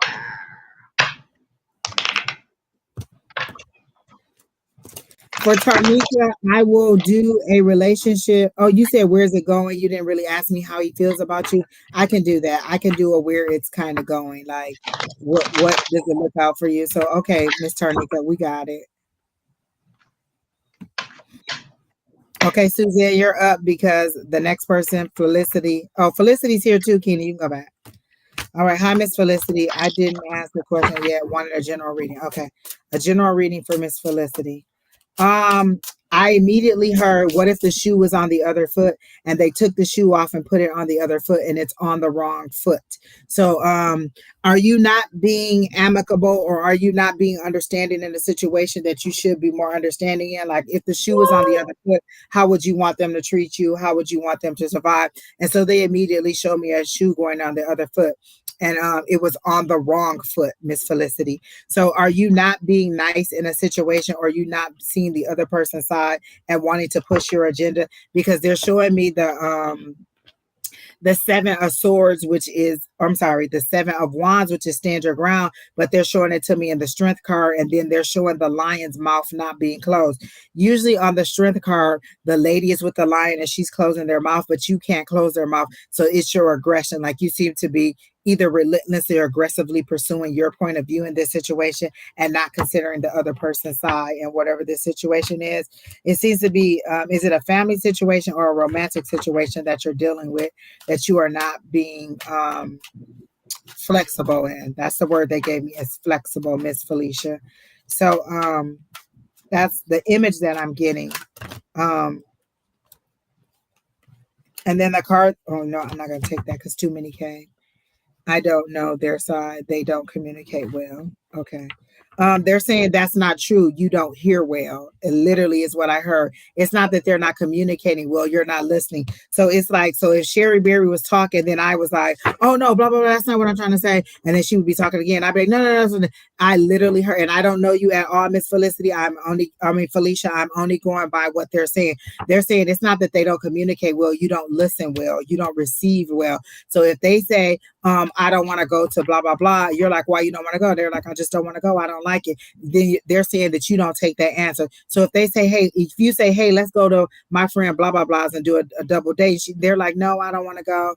I just, that's just not where I'm not comfortable there. You will be like, well, why you don't want to go? You're like, I'm just not comfortable there. Well, why aren't you comfortable there? What do you want to do? Like, you're not taking their, whatever reason they give you, you're not taking. So they're saying it's not that they don't communicate. You don't receive the communication well, is what they're telling me. So they're saying that this person is communicating, but you're not hearing it, you're not open, you're not receiving it. So it's not that they don't communicate well, you don't receive well.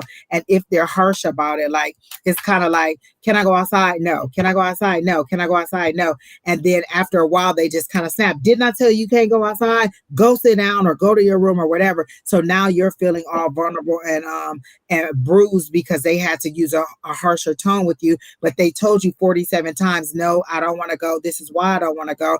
This is the reason that I said the last time. This is the reason that I'm saying this time, and you're not receiving it. So that's how they're giving it to me. And I don't know you personally, again, so I can't make any judgments. I can only tell you how Spirit is presenting it to me. So you can go ahead. I got that also. I got that. I got I got the 8 of diamonds, which is basically the 8 of it says gossiping and bragging, but I heard it was from you. Like do I explain this? It's kind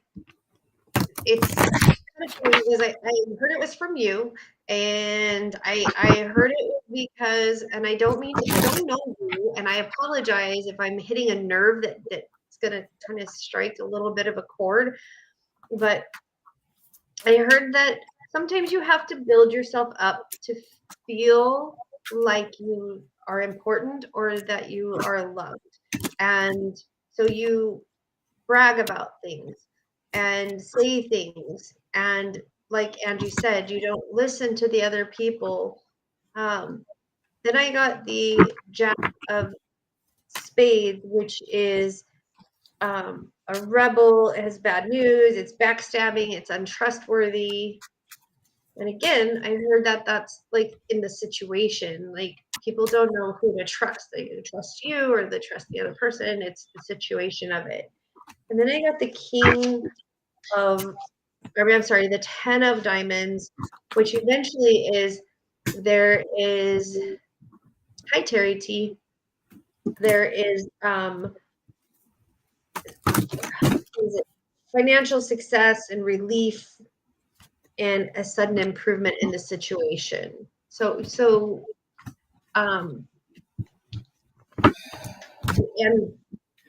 I get it. There's a lot of people that have had things that have happened, and I'm hearing like this has happened because of your childhood. These are shadows. People made you feel like you weren't enough, but I'll be fucking damned, you are enough. I actually have a keychain somewhere around here, and it literally says enough. I don't know if you guys can see it, but it says enough. And there's supposed to be another piece that says I am, but it's just to remind myself that I am enough. Because I literally had not shitty parents, but parents that would tell me that you are nothing, and like word for word, you are nothing and you will never be anything and you will never have anything because you're nothing and your mom is everything and she's beautiful. Yada, yada, yada, yada. It took me a really long time to get past that. And but that's what I'm hearing. So you are enough, and you need to understand that that is just your inner child trying to be seen and heard. But your inner child needs to listen to the other person too. I don't know you, and I feel a lot of this angst and pain, and I'm really, really sorry because I really want to go and like wow.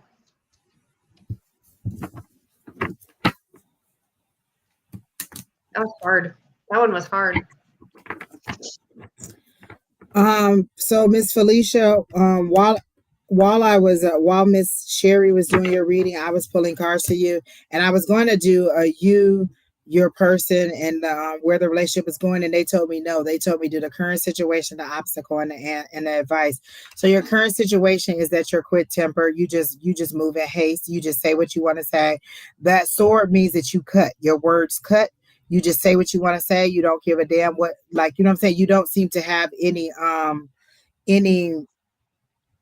you just say it. And sometimes you take it a little bit too far. You overreact and you move fast when you react. You just say it, say it, say it. Right. So then that's your current situation, is that you move in haste. Like it's kind of like a snap judgment. Let's just end it. Let's just be over. Let's just whatever. You really, really snap, and then you're remorseful and you want to go back. So they're saying there's a tower moment coming. They're going to end this for you either way. Whatever the situation is, there's going to be drastic change. There's going to be big upheaval, and the universe is coming in to make the change. So they're either going to put you out of your misery, or this person out of their misery, or both of you out of their misery. But there's sudden change that's about to happen in your life. And usually a tower moment is an ending or realization where you have to realize where you played a part in this situation, is how they're explaining to me. So then that was the obstacle, is that you're the obstacle. You won't end it. So they're coming in to end this for you. You won't let it go. Like they keep showing you like a tick of paper, just where you just keep going on and on and on about it. And so this is what they're saying, is that they're coming in to end it. That's your obstacle. And then the advice from spirit is there has to be an equal give and take. Like there has to be a balance. Sometimes you're receiving the love, sometimes you're giving the love. You can't always be like, oh, I did this, I did that. Like they're showing me a tit for tat. I made dinner and did the laundry, that you need to pay my bills and buy me some gifts. I did this, that you need to do that. I did this, I did that, you did that. So they're making it seem like you're doing a tit for tat. And it could be a long road that got you to this, where you had a lot of arguments, a lot of, feeling like you're being taken for granted. They're not saying that your reasoning isn't valid. They're just saying that it's not going to move you forward in a healthy way. And if your goal overall is healing and moving forward, the way that Sheri was saying, is that you really need to understand that give take. Sometimes you receive, sometimes you give. So this is what that is. If you notice, there's a person who's either giving presents or they're the people that's receiving. So you could be on either side of this at any given time, but they want you to see the balance in it. Then the last thing, this card came out twice. I put it back because I thought it was a mistake, and it came right back out with the King of Pentacles. And they're saying you're not looking at the situation. You're blindfolding yourself and your arms are folded just like this, holding your swords, ready to cut again. Look at the card. They want you to really look at that. You see her? That's that intuition. That's that connection. That's that water. That's that emotion. That's that emotion in the background. And then that's that you sitting there with your arms folded, kind of like, no. And then you got your swords ready to cut as soon as something doesn't go the way you want, but you're not looking at the entire situation because you have a blindfold on. It's not information that you don't know. You're just not looking at the entire situation. That's how they're showing it to me. So they want you to just be a little bit more amicable, or to just, finally just let it go. Like you're literally holding on and making both of yourselves miserable. And they're saying either you're going to do it or you're not. Like you're waiting for things to change and nothing's changing. You're waiting for it to get better. You're waiting for it to be exactly the way you want it to be. And they're saying, one, it's never going to be exactly the way you want it to be, because you can't have everything. When there's two different people that are being in a situation, you can't just have everything your way. You have to give and take. And are you ready for that give and take? Or maybe the give and take was more, or there seems to be resentment. That's the word that I keep hearing: resentment, resentment, resentment. Something was done in the past and you won't let it go. You keep harping on it, you keep bringing it back. And that'll take me back to that 6 also. Sometimes it's that reminiscing, that looking back, and that not forgetting. So you seem to not be giving up on the relationship. So you're waiting on things to change, or waiting for the things that you've planned for and prayed for to happen, but they don't seem to be happening because you're not paying attention to the whole story, and you're only seeing it from your position and not from their position. Like, you know what I'm saying? Like, like if I was dating somebody who didn't make a lot of money, and then they can only afford to take me to certain restaurants, I can't be mad at them for not being able to afford more. I can either let them go and let them know that that's not the status that, that I want more than what they're offering, or I can be acceptable of what they're giving to me. Like, you can't make somebody give you what they don't have to get. And so you also have to consider their childhood and the things that they've gone through emotionally too. So I do hear that counseling may help, like as far as, both of you going to a couples counseling, and then somebody, you heard that, and then, somebody giving you an outside opinion and steps to move forward, because you really do seem to want to work at it. You're just so gridlocked and tight on your point of view. And I do feel like they did something to upset you in a way, but you won't let it go. I heard like personal counseling, like grief counseling, and grief counseling is kind of like weird. The grief counseling is not to get over somebody who has passed, but it is to get over your past, the death of your childhood, that death of a relationship, a divorce. Like, grief can be anything. It doesn't have to always be death. Yeah. And I heard shadow work. So I'm very open to a degree.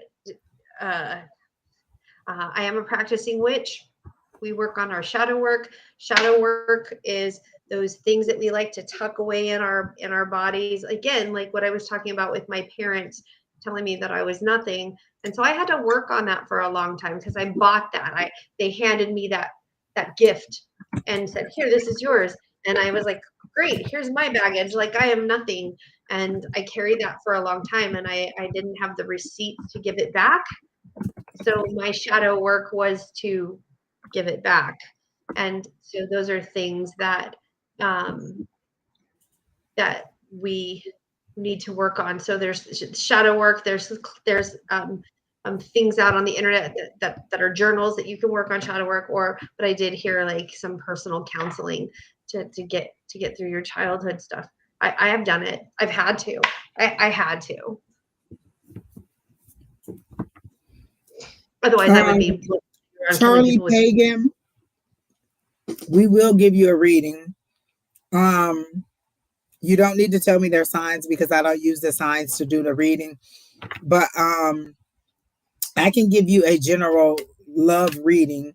I will not tap into her energy because your Taurus female has not given me any permission to go into her energy. So that's like you telling me, hey, can you go read her diary and tell me what she's thinking about me? And so since she hasn't given me that, she may not believe in tarot. She may not want you to know. If she wanted you to know, she would tell you. And so they're saying not to. So it is my personal practice not to tap into somebody else's energy who I don't have permission. When you ask me a question, you give me permission to go in your energy, but that person doesn't. So I can give you a general love reading, Charlie. Felicia, you are so welcome. And you can like follow and ask questions and exactly. like meditate and take personal time for yourself. And there's other things like, you know, great tools out there. I mean, I don't have all of the answers. Angie does. No. Angels Will Fly said love, Angie's favorite talker. And I was like, yeah, exactly. So, all right. So, Miss Felicia, I hope that really helps. I hope the counseling helps. I hope that our words help.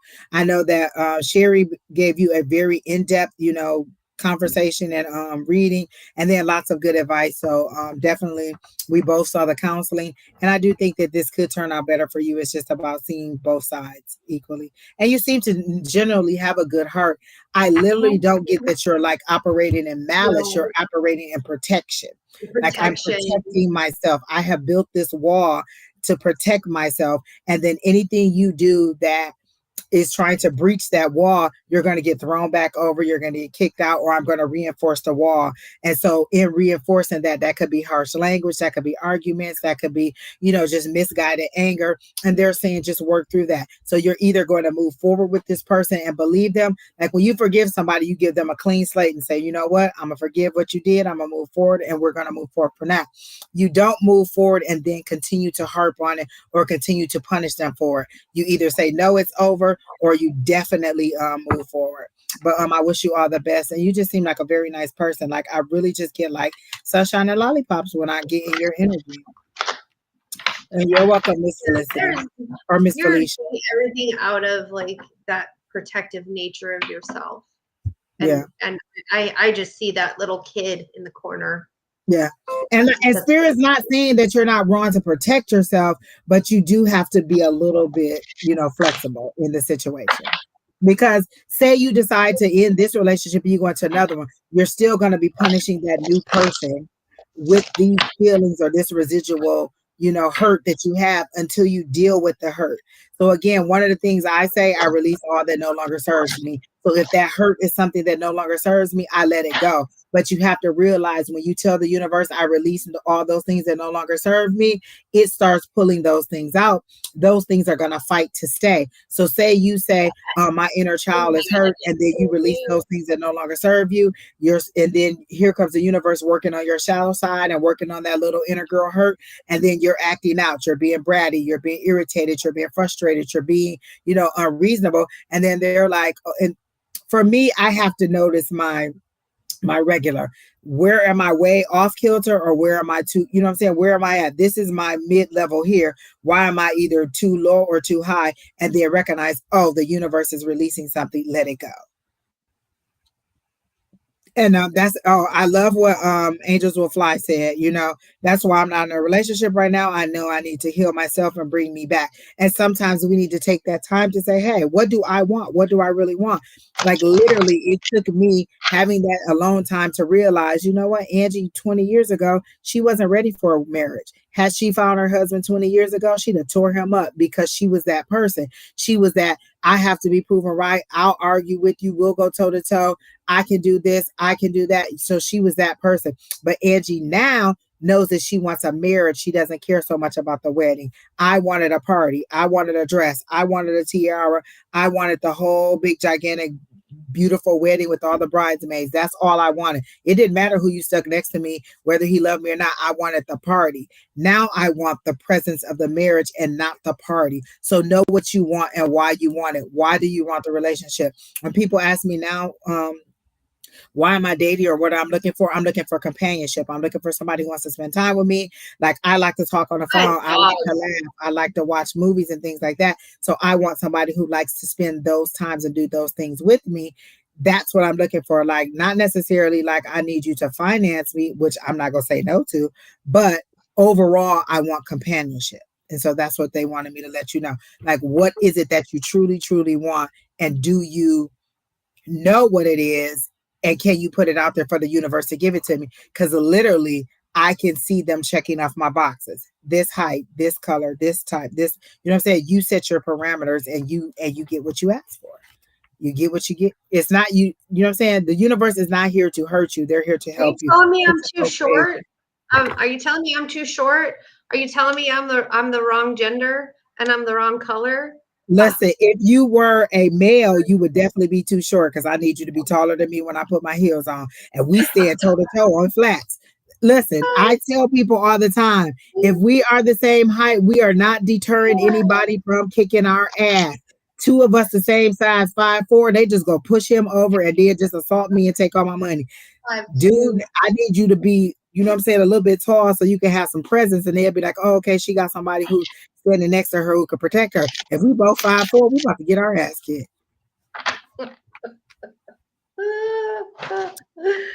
Oh my goodness. Terry T says, does the universe check off our list? Okay, so this is what I'm saying. So I said, I want my person to be this tall. I want him to be funny. I want him to be, you know, a person who likes to communicate. I want him to have, you know, big hands, big gloves, you know what I'm saying? I want him to be all these things. And so I'm starting to meet people who are fitting those boxes that I said, but I had to let the universe know what I wanted. There's one thing to be like, oh, I want to be in love. Okay, you could be in love with a fool who don't love you, or you could be in love with a fool who got, you know what I'm saying? You could end up being in love with somebody who got 5 baby mamas, or 5 baby daddies, you know what I'm saying? And they're just not right for you. So you have to be specific when you tell the universe what you want. The universe will never be like, well, Angie didn't tell me what she wants. She want them this tall, this color, this, and she's open to on some of those things. Height, I'm not. Like, you need to be taller than me because we can't be being attacked. But I will put my list out there. But again, even in my career, I want the same thing. I tell them exactly. No, I want that king of wands, baby, because that king of wands was no joke. That one is good, but that king of wands is hello.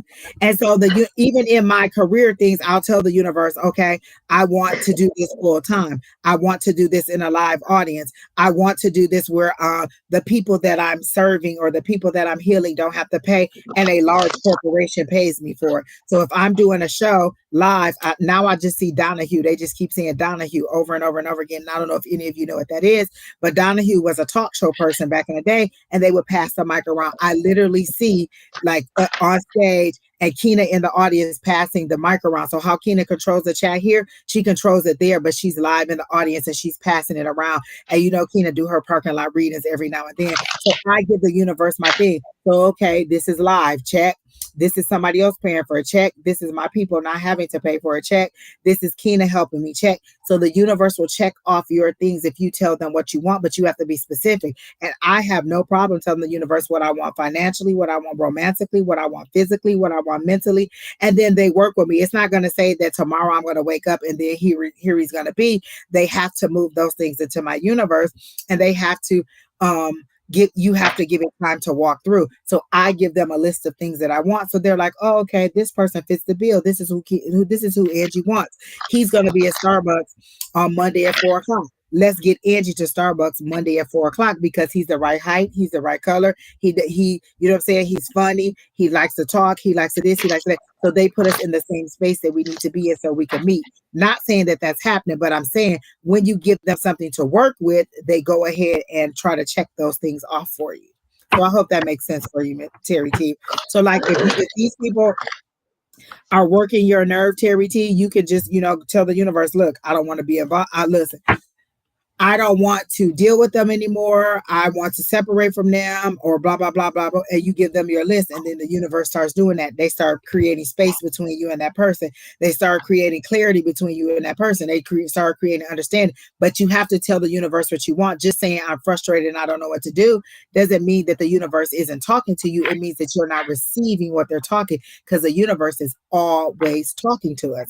They're talking to me now, but I'm drowning it out because I am listening to, because I'm trying to make this point. The universe is always talking to you. Are you listening? Are you receiving the words? Are you receiving the song? Like literally, I did that reading. I heard love don't live here anymore. That must mean that there's a relationship gone, or this person is feeling desolate, or this person is feeling like they're not receiving love. You have to listen to the cues that the universe gives you in order to understand what they're trying to say to you. All right. So who's next? My mom was on Donahue. Your mom was on Donahue? I feel like that's confirmation. Like that's literally confirmation. Like definitely. Donahue. She was on stage. She did an interview with Donahue. My family was on there. I remember when she flew out and did the interview with Donahue. Oh my gosh, that is confirmation. Like I brought up Donahue, and look at your connection to Donahue. I heard it's possible. And then you remember when Whitney Houston was the fairy godmother for Brandy when she did Cinderella? Yeah. And she was about to go to the ball and she sang that song, It's Possible, It's Possible. That's the song that I'm hearing as you're telling the story about Donahue. Like, it's possible you could be doing exactly that. Oh my gosh, I love that, Sheri. Oh, I feel like that was such a confirmation. I have to see if I can find the clip and send it to you. Oh my gosh, I love it. The Vikram, post your question and Kino will add you to the list. So we are rounding out. We have about 30 more minutes, so we're about to run through these last ones quickly. Kina, you don't have to put any more on there. After you put, I think Raja, was it? There's a couple people in there, so put those couple people in there. And then the last person is that Vikram person, so you can put they'll be the last person. What about and then the girl says Brandy and Whitney Houston had the best Cinderella version. Things are happening every day. I love it. I love that song. I feel like when I get off of here, I'm gonna go on YouTube and listen to it. And it was called It's Possible. And is this Emil? What's her name? No. Emma. Oh, Emil. Is it Emily Perry? Emily. Emma. Is it Emily? Is that what's supposed to be Emily? That's what you need to tell him if it's Emily. It's probably Emily Perry. Sheri Beery, you don't know your fans. They're on your page. Everybody who's in here, please make sure whatever platform you're on, like, share, comment, subscribe. That helps us with our viewership. That helps us get us out there. Again, like, share, comment, subscribe. If you're on my page, go to Sheri's page and subscribe. If you're on her page, come to my page and subscribe. I have like 20 subscribers. Exactly. That's what I was going to say. And listen, Don is going to show us how to do that QR code, because let me tell you, Don made a QR code when we were on our live on Wednesday. He posted and it takes you directly to my page, and then you just click subscribe. So he said he was going to show me how to do it. So you post it, and then they just put their phone up to it, and then it shows you how many people went to that QR code. And then so it takes, so that you do the QR code and it takes you directly to my page, and then you click subscribe and it'll do it. And then he had one for his page too. So you put the QR code up, you scan it, it goes directly to Don's page, and then you click subscribe. But you have to click subscribe. If you just do the QR code, it just takes you there and nothing happens. You have to subscribe once you get to the page. Okay? Yeah. So thank you all who are there. 20 subscribers. It's building. It's taking me a long time. Like I think Don probably has 600 or 700. Don is on the move, so I think 1,000 is like where he's trying to get to now. I'm just trying to get to the halfway point. My son has YouTube subscribers and gets money every month from YouTube, and I'm like, how do you do that? He's like, what is it for? What is his YouTube? He writes stories. Oh, okay. See, there you go. And he pulls in about $150 to $300 a month sometimes writing stories. Oh, wow. There you go. Yeah, and I'm like, where you get this money? He's like, YouTube. Like, how do you do this? The more likes, subscribes, and things you get, they start to give you money. What the angels will fly like Oh, 10 I have people 42 scanned it at once. subscribers Yeah, now. it Woo-hoo! does work. Like just like she said, like 10 people will scan the QR code and they'll all pop up on a screen and be like 10 people, 8 people, this many people scanned your code. It was so nice. I loved it. I mean, I don't want to get paid. I don't want to be famous. I just I want do want to to. get paid, Universe. I do want to get paid from YouTube. You can go ahead and pay me. Yes, I do. You can pay me, YouTube. Okay. Angels Will Fly said YouTube pays better than Twitch. And then I didn't know Twitch pay. I don't even have a Twitch account. I don't know how to do that. somebody said, Sheri, you got 42 subs. You are not telling the truth. So are you up to 42? As of this morning, I had 20. Oh, well, somebody just said, Curly Girl says, Sheri, you got 42 subs now. So maybe people went over and subbed. Yay. There you go. Yes, Terry T, we need that call from Oprah. You're not playing whoever. Is Donahue still alive? I'll even take him from the dead telling me what to do. Just, I talk to spirits. So Donahue, if you ain't alive, is Donahue alive? Is he dead, No, he's dead. He's dead. Gone. Well, Donahue, you can come on the channel through and give me your power, give me your give me all your ratings, whatever it is. Just go ahead and give it to me. Yep, I have 42 subscribers. There you go. So you probably got a whole bunch of them. She said she saw that she was one of them. There you go. Again, go on both sides. Subscribe on my side, subscribe on Sheri's side, because you never know which one of us is going live. We don't always go live together. Sheri might go live by herself. I go live on different days with Don. Sunday through Thursday, one of us is live every single day from our community. It could be Shauna, it could be Dawn, it could be me, it could be Susan, it could be Sheri, it could be who's that? Oh, Bonnie goes live now too, so it could be anybody. Miriam, yes, your question, you were passed because we put your name up there. We called your name several times and you never responded, so we did pass you. And now our list is quite long, and we only have about 30 minutes left. So we're sorry you did get missed. You could tune in tomorrow for Shauna and get a reading. But we did call your name several times. I even said this person's next. We put your name up on the screen and you weren't there, so we did have to pass you. And now the list is quite long, and we only have 30 minutes to get through it, and we've been on 2 hours, so I'm sorry. Jack Mack doesn't see his name on the list. Oh, all of a sudden I'm craving macaroni and cheese, and I don't even like macaroni and cheese. So who's making macaroni and cheese? Like, Jack Mack is on the list, right? Oh, Keena said Jack Mack, she called you and she skipped you because you didn't respond. So look in your chat. You should see something from Keena saying, hey, are you there?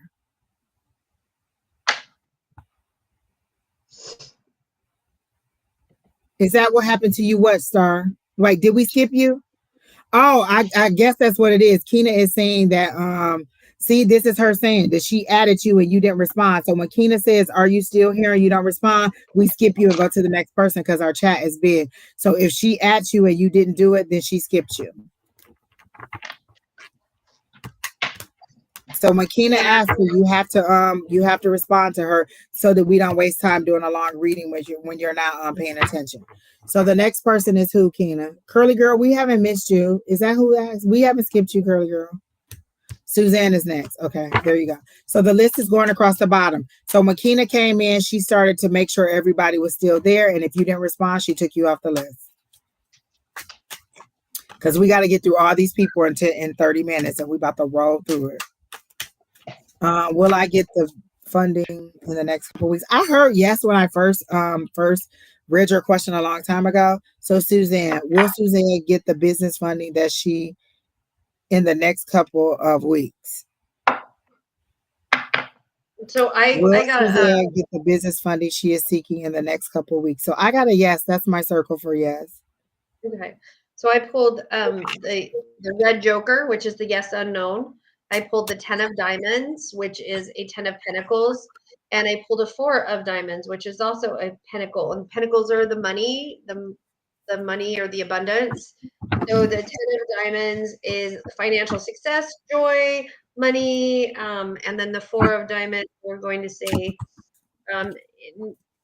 need of money or information is waiting for abundance. So I'm going to say yes, that the business is going to jump off well. Like it's going to be a good start, and that I'm hearing that like there's a lot of footwork to it. There's a lot of things that need to be put into place, but once it gets put into place, that the money's going to be there.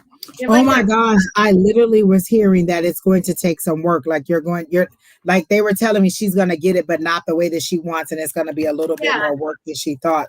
Because the card that do you have somebody that's like wants to be a business partner, like a silent business partner, or somebody that's going to loan money, or I don't know.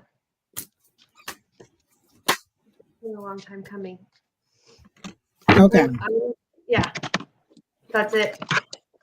Oh no, you can go ahead. I just need to look up one thing. So if you have more to say, you can go ahead and say it while I look up this one thing. No, I'm just hearing like a business partner. I'm hearing there's like a silent business partner or a business partner, and that partner has money. Like but the money's kind of tied up right now. So but the money is coming, and that's what it's going to take to start everything off. Is that money?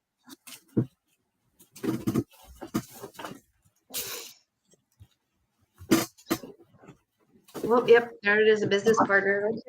Okay. Okay, so I got you are thinking that you're not going to get the deal. Like they're like, what is it that's making you feel left out in the cold? Like there's some like so the Five of Pentacles is the first card that I got when I got into your energy, which is what is making you feel left out in the cold. You see, these are people, you see those pentacles in the window, that's like a stained glass window at the church. These people are walking right past their help. You could go right into that church and get the help, but you're feeling left out, you're feeling poverty, you're feeling like you're not going to get what you want. And they're saying, what is making you feel like you're not going to get what you want? They're saying, did you do your presentation to somebody to ask for the money, or did you have to present information or evidence? And they're saying you don't like the way, like you've gone over it over and over and over your head. I should have did this, I should have did that. Why didn't I say this? Why didn't I say that? Why didn't I do it this way? And they're saying those things don't matter. Like that's not what the holdup is on the money. Like the things that you're thinking are the holdup isn't the holdup. And then they're saying, I'm getting the Seven of Pentacles, like planting your seeds. And you see how she's sitting there impatient, like this came up again. And I like the way she's doing it because she's just standing there looking at them like, well, when is it going to come? Not in the sense of, oh, I'm happy that it's coming. It's like, well, when is it going to come? It's been forever. When am I going to get it? When am I going to get it? And they're saying this is what's being, you feel held up. Like you don't know what the holdup is. Like you're like, I'm waiting on the fruits of my labor. What is the problem? You're in the hangman position. You feel like the universe is just holding you upside down. And you're like, well, what can I do? I can't move. I can't stand up because they're holding me upside down. I can't get into position. I can't move forward. I can't do anything. What is it that I am doing wrong that I'm stuck right here? And they're saying you're not stuck and stagnant. They're saying your Nine of Cups is coming. Your wish of fulfillment is coming. So even if they come back and they say, hey, I need some more information. Is that sweet? Sweet? Yes, sweet sugar. It's sweetness. Like it's coming. And so they're saying like, if you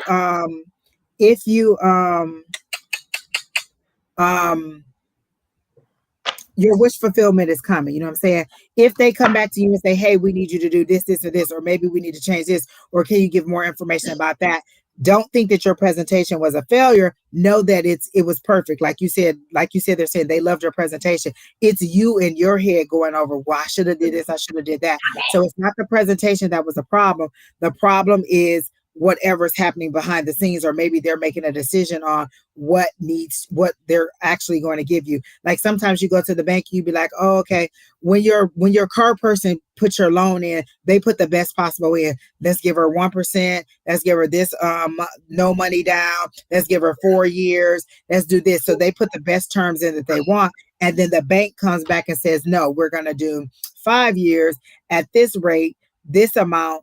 And then this is what the car note is going to be. And we also need you to put $1,500 down. So what they're saying is they may come back with a counter offer of terms, and then you work back and forth. So they're not saying you're not going to get it, because I got that Nine of Cups. You're going to get it. Your outcome is definitely wish fulfillment. This is you. But if you notice in all of the situations, your arms are folded and you're not ready to receive. That's how they're showing it to me. Like, you notice all of them, the arms are folded, the hands are not out in the receiving position. Look at all these cards. You are not ready to receive. So that could be one of the things that you have to do, is change your mindset to being ready to receive and not thinking of things in such a negative way. Okay, so again, they really wanted me to show that to you so you can see that how all of those, in every single card, the person's arms are folded and they're not ready, open to receive. Like how, like you're waiting on your harvest to come, but how are you going to pluck your harvest if you're just sitting like this? Like, what's taking on? And you know what? I do feel like I am being convicted in this. Like, you know, that it's like I put in the work. When am I going to see the return on my investment? And they're like, when are you going to be open and ready to receive? And so I'm telling the universe right here, right now on live, I'm ready to receive. Me and Suzanne ready to receive. So give us our just dues. We're going to collectively be ready to receive. And we're going to take that positivity. And if y'all can put some orange hearts in there for me and Suzanne, because we are open and ready to receive. We're going to change these negatives to positives. They're telling me to draw one more card because that's the new outcome that they're giving you. So at first it was this, with your arms folded, your wish fulfillment is coming, but they're telling me to pull another card because this is your new outcome. You need to say, I am ready to receive. And we want those orange hearts in that chat so people know that you are ready to receive, or, you know, in agreement that we're ready to receive. We're all ready to receive. That's what we're going to say, is that we're all ready to receive.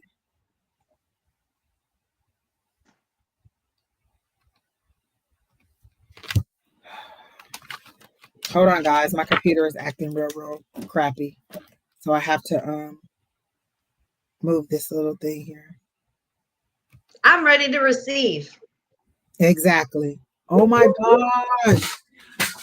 Okay, guys. You can go ahead, Sheri Beery. I have to go and get another battery because my mouse is dead. The mouse battery is dead and it won't let me do anything. So I'll be right back.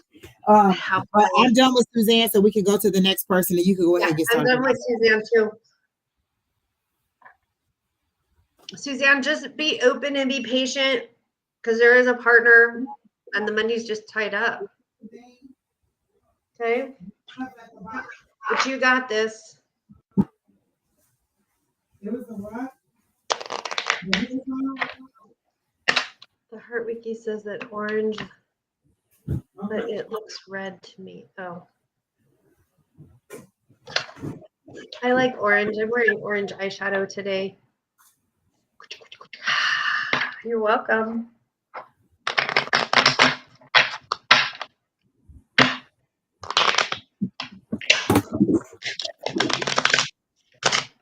Watch. My cards are flying everywhere.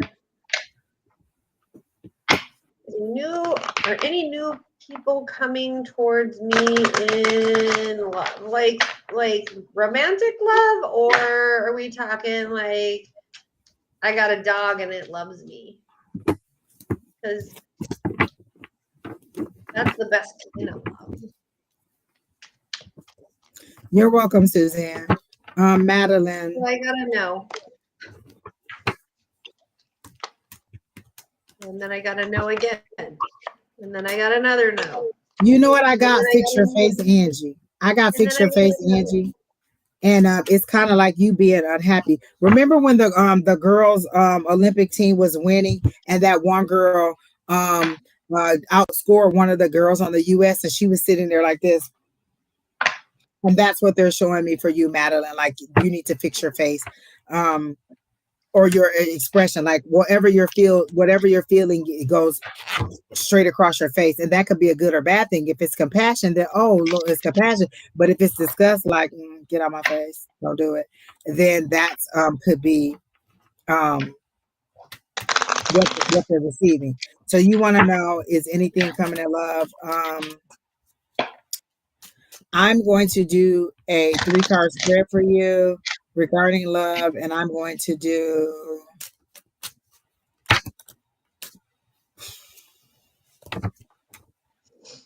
so I pulled cards and I did it as yes or no.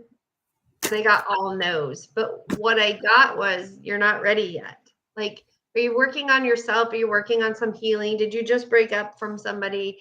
Or are you in a transition? there's something going on that it either happened 3 to 6 months ago, or and that there's still like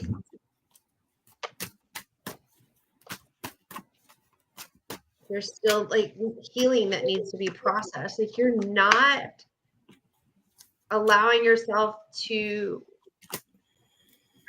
finish that healing process, that you're not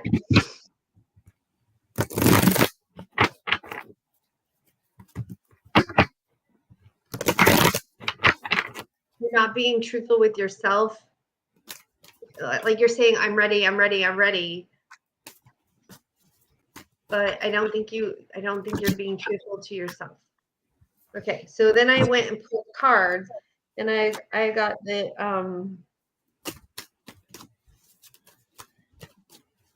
the Queen of Diamonds, which is like it's a good partner. So there's good things coming, there's good things happening, there's good things coming into you.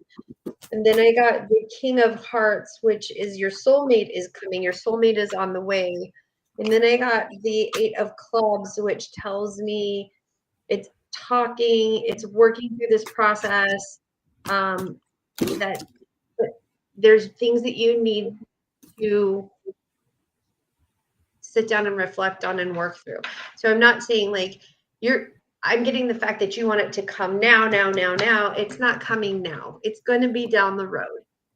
But when you find it, it's going to be amazing. But you just have to finish this healing process. Like they have you in this, like, gosh, what is that movie? 50 First Dates. That's what I heard. That's my life. No, and this stasis, in this like static place where you need to sit there and heal those wounds.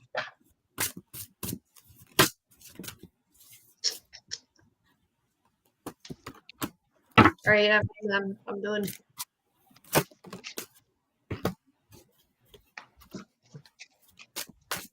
It's going to happen. It's just a matter of when. It's not going to be tomorrow. It's not going to be next week. It's going to take time. And I'm hearing Christmas, like around Christmas time or right before Christmas time. I mean, you're going to meet somebody before Christmas, but it's going to get serious around Christmas. And yes, I said Christmas.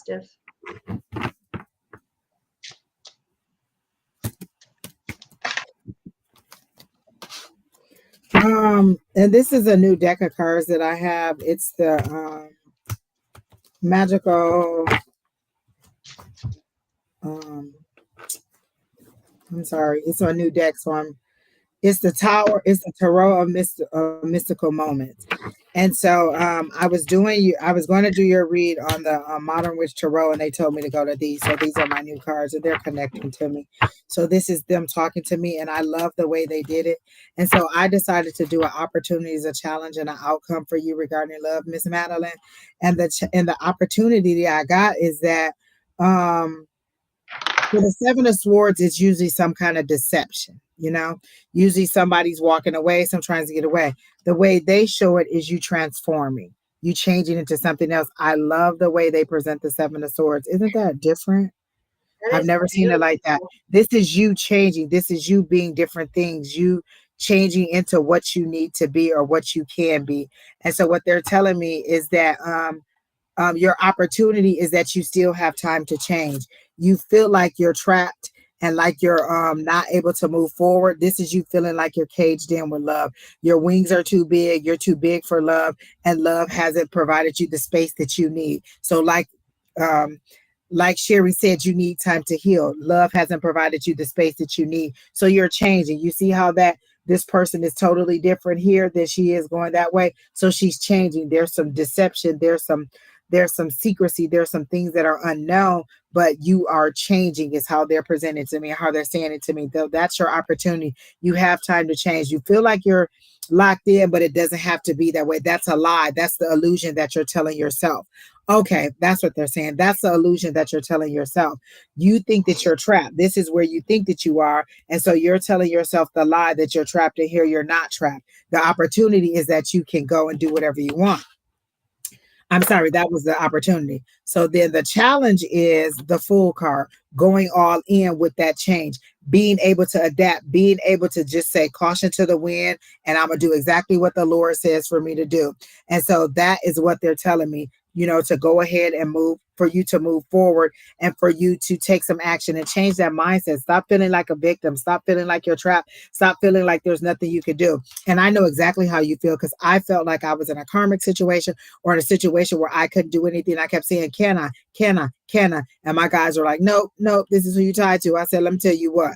I'm go do it, and you either go listen. I'm go do it, and we either go move forward, or we go fight tooth and nail like we Rocky Balboa and Apollo in that ring. Because what's not gonna happen is that you're not going to make me be in a situation that I want. I will fight my guys like that. Like, you're not gonna make me be in a situation where I do not feel there's equal give and take. My So God. sometimes you have to speak up and say, no, I don't feel honored in this situation. I don't feel like I'm being heard in this situation. I don't feel like spirit is moving for me in this direction. And so you say, no, I'm not going to be tied to this person. If I am, then you need to work on them. You don't need to work on me. You need to work on them and prepare them.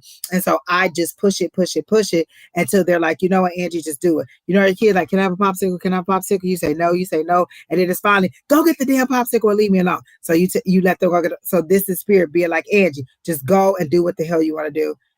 Will reroute you back to where you need to be. So sometimes you need those experiences to teach you, you know what, spirit did know better than I knew. So then the advice from spirit is the sun card, and the sun card is freedom. Once you go all in with doing what spirit wants you to do, or making your request known to spirit, you get that sun card. That sun card is that freedom. It's that achievement. It's that success. It's that recognition. It's all those things that you want in order to be able to be free and to be released. You know what I'm saying? So it's all those good things from the sun card. So look at her, how beautiful she turned out. That this is where you're headed, but you have to give yourself that space and that opportunity, and then move forward in the way that you feel comfortable, and then communicate to your guides or in your prayers. I don't like the way love is making me feel. I don't like the people, that are saying, how do I get from where I am now feeling unloved to where I want to be, which is in a full committed relationship. Like I said, my guides know exactly what I want. I want somebody for companionship. I want somebody to talk to. I want somebody to spend time with. I want somebody who makes me laugh. I want them to be this height, this. So they know all the things that I want. So they're pulling those things into my atmosphere and showing me what it would be like to have those things and checking my boxes. So you need to go to your guys and say, hey, I don't like what I've been receiving. That's that 4 of Cups. That's that resistance. I don't like what I've been receiving. I want something different. This is what I really meant when I said I wanted to be in love. I don't just want to be in love with any Willy Bobo. I want to be in love with somebody who loves me, who reciprocates love, who's not going to cheat on me, who's not going to lie to me. But am I all those things that I'm asking for? Are you everything that you want that person to be? Are you trustworthy? Are you forgiving? Are you honest? Are you open to love? Are you open to receive as well as giving? Do you let things go? Do you compromise? Are you the person that you want to receive? Because sometimes spirit mirrors to you your own issues so that you can resolve them, so that when you get that person, you don't break them and tear them apart and lose them. Because they can give you your love right now, but are you ready to receive it, is what they're saying. So that's what spirit is saying to you. Are you ready to receive all that you're saying? And if you met you, would you date you? So like, if you had a son or a brother and they met and they met somebody who were like you, would you want them to date you? Or do you think you're a good candidate to be dated? I do think that I'm a good candidate. And so that's all they're saying is be ready to give all that you're ready to receive, and speak to your guides. It's okay to speak to them. They're not like tyrants being like, it's not like Adolf Hitler where he's like, you can't do whatever. It's everything you want to be. They're there to guide you and to help you. Speak to them. Tell me, this is the kind of, I know a person who has a whole love journal. Like literally, it's just a journal of how she wants this person to speak to her, how she wants to communicate with them, where she wants to go with them. And so you create the stage as to what you want and allow the universe to bring it to you. You don't have to do anything. You don't have to go out and meet them. You decide. And then you say, you know what? That isn't quite what I meant. This is what I meant. Oh, nope, that isn't quite what I meant. Because I can remember telling Spirit, I just want somebody to text.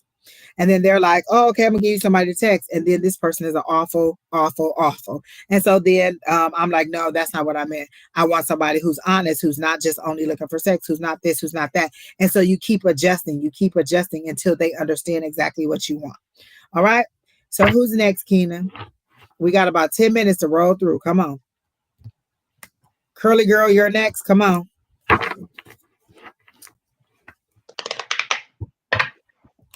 Hey, LMT.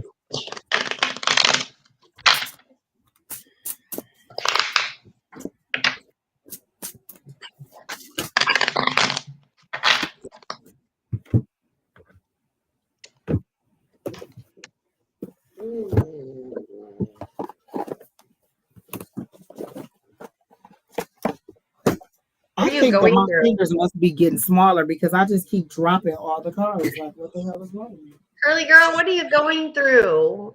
So whatever it is, it's passing. Like it's over soon. Like the grief and the worry is over, and the pain is on the other side.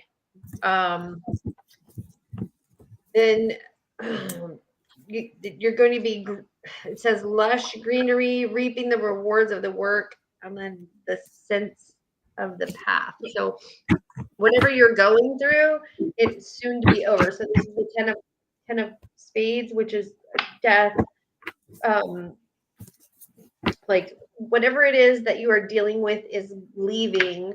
Then I've got the unknown, so it's not really telling me what it is, but this is telling me that everything is going to be better, and it's going to be better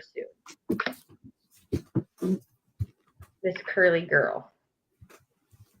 I thought we were reading Curly Girl. We are reading Curly Girl. This is what Angels Will Fly is saying. Oh, okay.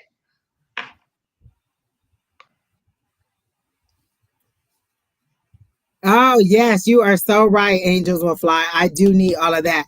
I do want, like, I do see the shirts that I want. There's a new shirt that me and Don was looking at that we want to have made, and it's Oprah.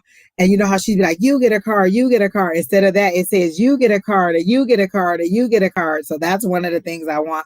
Like that little thing, it's Oprah, and she's going, you get a card, and you get a card, and you get a card. And then there's other stuff that I want. So yes, there is things that I want like that. Curly girl, were you done with her? I'm sorry. Yeah, I think whatever she's going through, it's at its end, and that the grief, like the pain and anguish and agony of it, is ending soon or has just ended, and that good things are coming. 6 months since I got ghosted, but I feel like my money is good, and I want the Ace of Wands. Exactly, Terry T. You get a man and you get a man. Exactly, Terry T. Curly girl. The song that I heard and they keep putting over and over on my head is Pink, Don't Let Me Get Me. Is that how you're feeling right now? Have you ever heard that song, Don't Let Me Get Me, where she thinks that she's a mess and she thinks that she's all over the place and she's not worthy? So that's the song that they're telling me. That's the energy that they're telling me that you're standing in. Pink, Don't Let Me Get Me. But they're saying, what's the song she made with that other guy? Oh shoot, I have to look it up. It was a song that she made with another guy, and it was about love. It was this guy from this one other group. Shit. Hold on. But that's where you're heading. Like you're in a Don't Let Me Get Me, but you're moving toward Just Give Me a Reason featuring Nate Roos. Just Give Me a Reason. Thanks, Keena. But that's the song that they're saying. Like you're in the Don't Let Me Get Me. That's how you feel right now. And exactly, Angels Will Fly. All of y'all knew exactly what I was talking about. Y'all all in the comments like, yes, Just Give Me a Reason is the name of the song. So that's what they're saying you're moving to. You're in the Don't Let Me Get Me. I Think I'm a Mess. And then so go listen to Don't Let Me Get Me by, or what is Pink. Don't, what is it?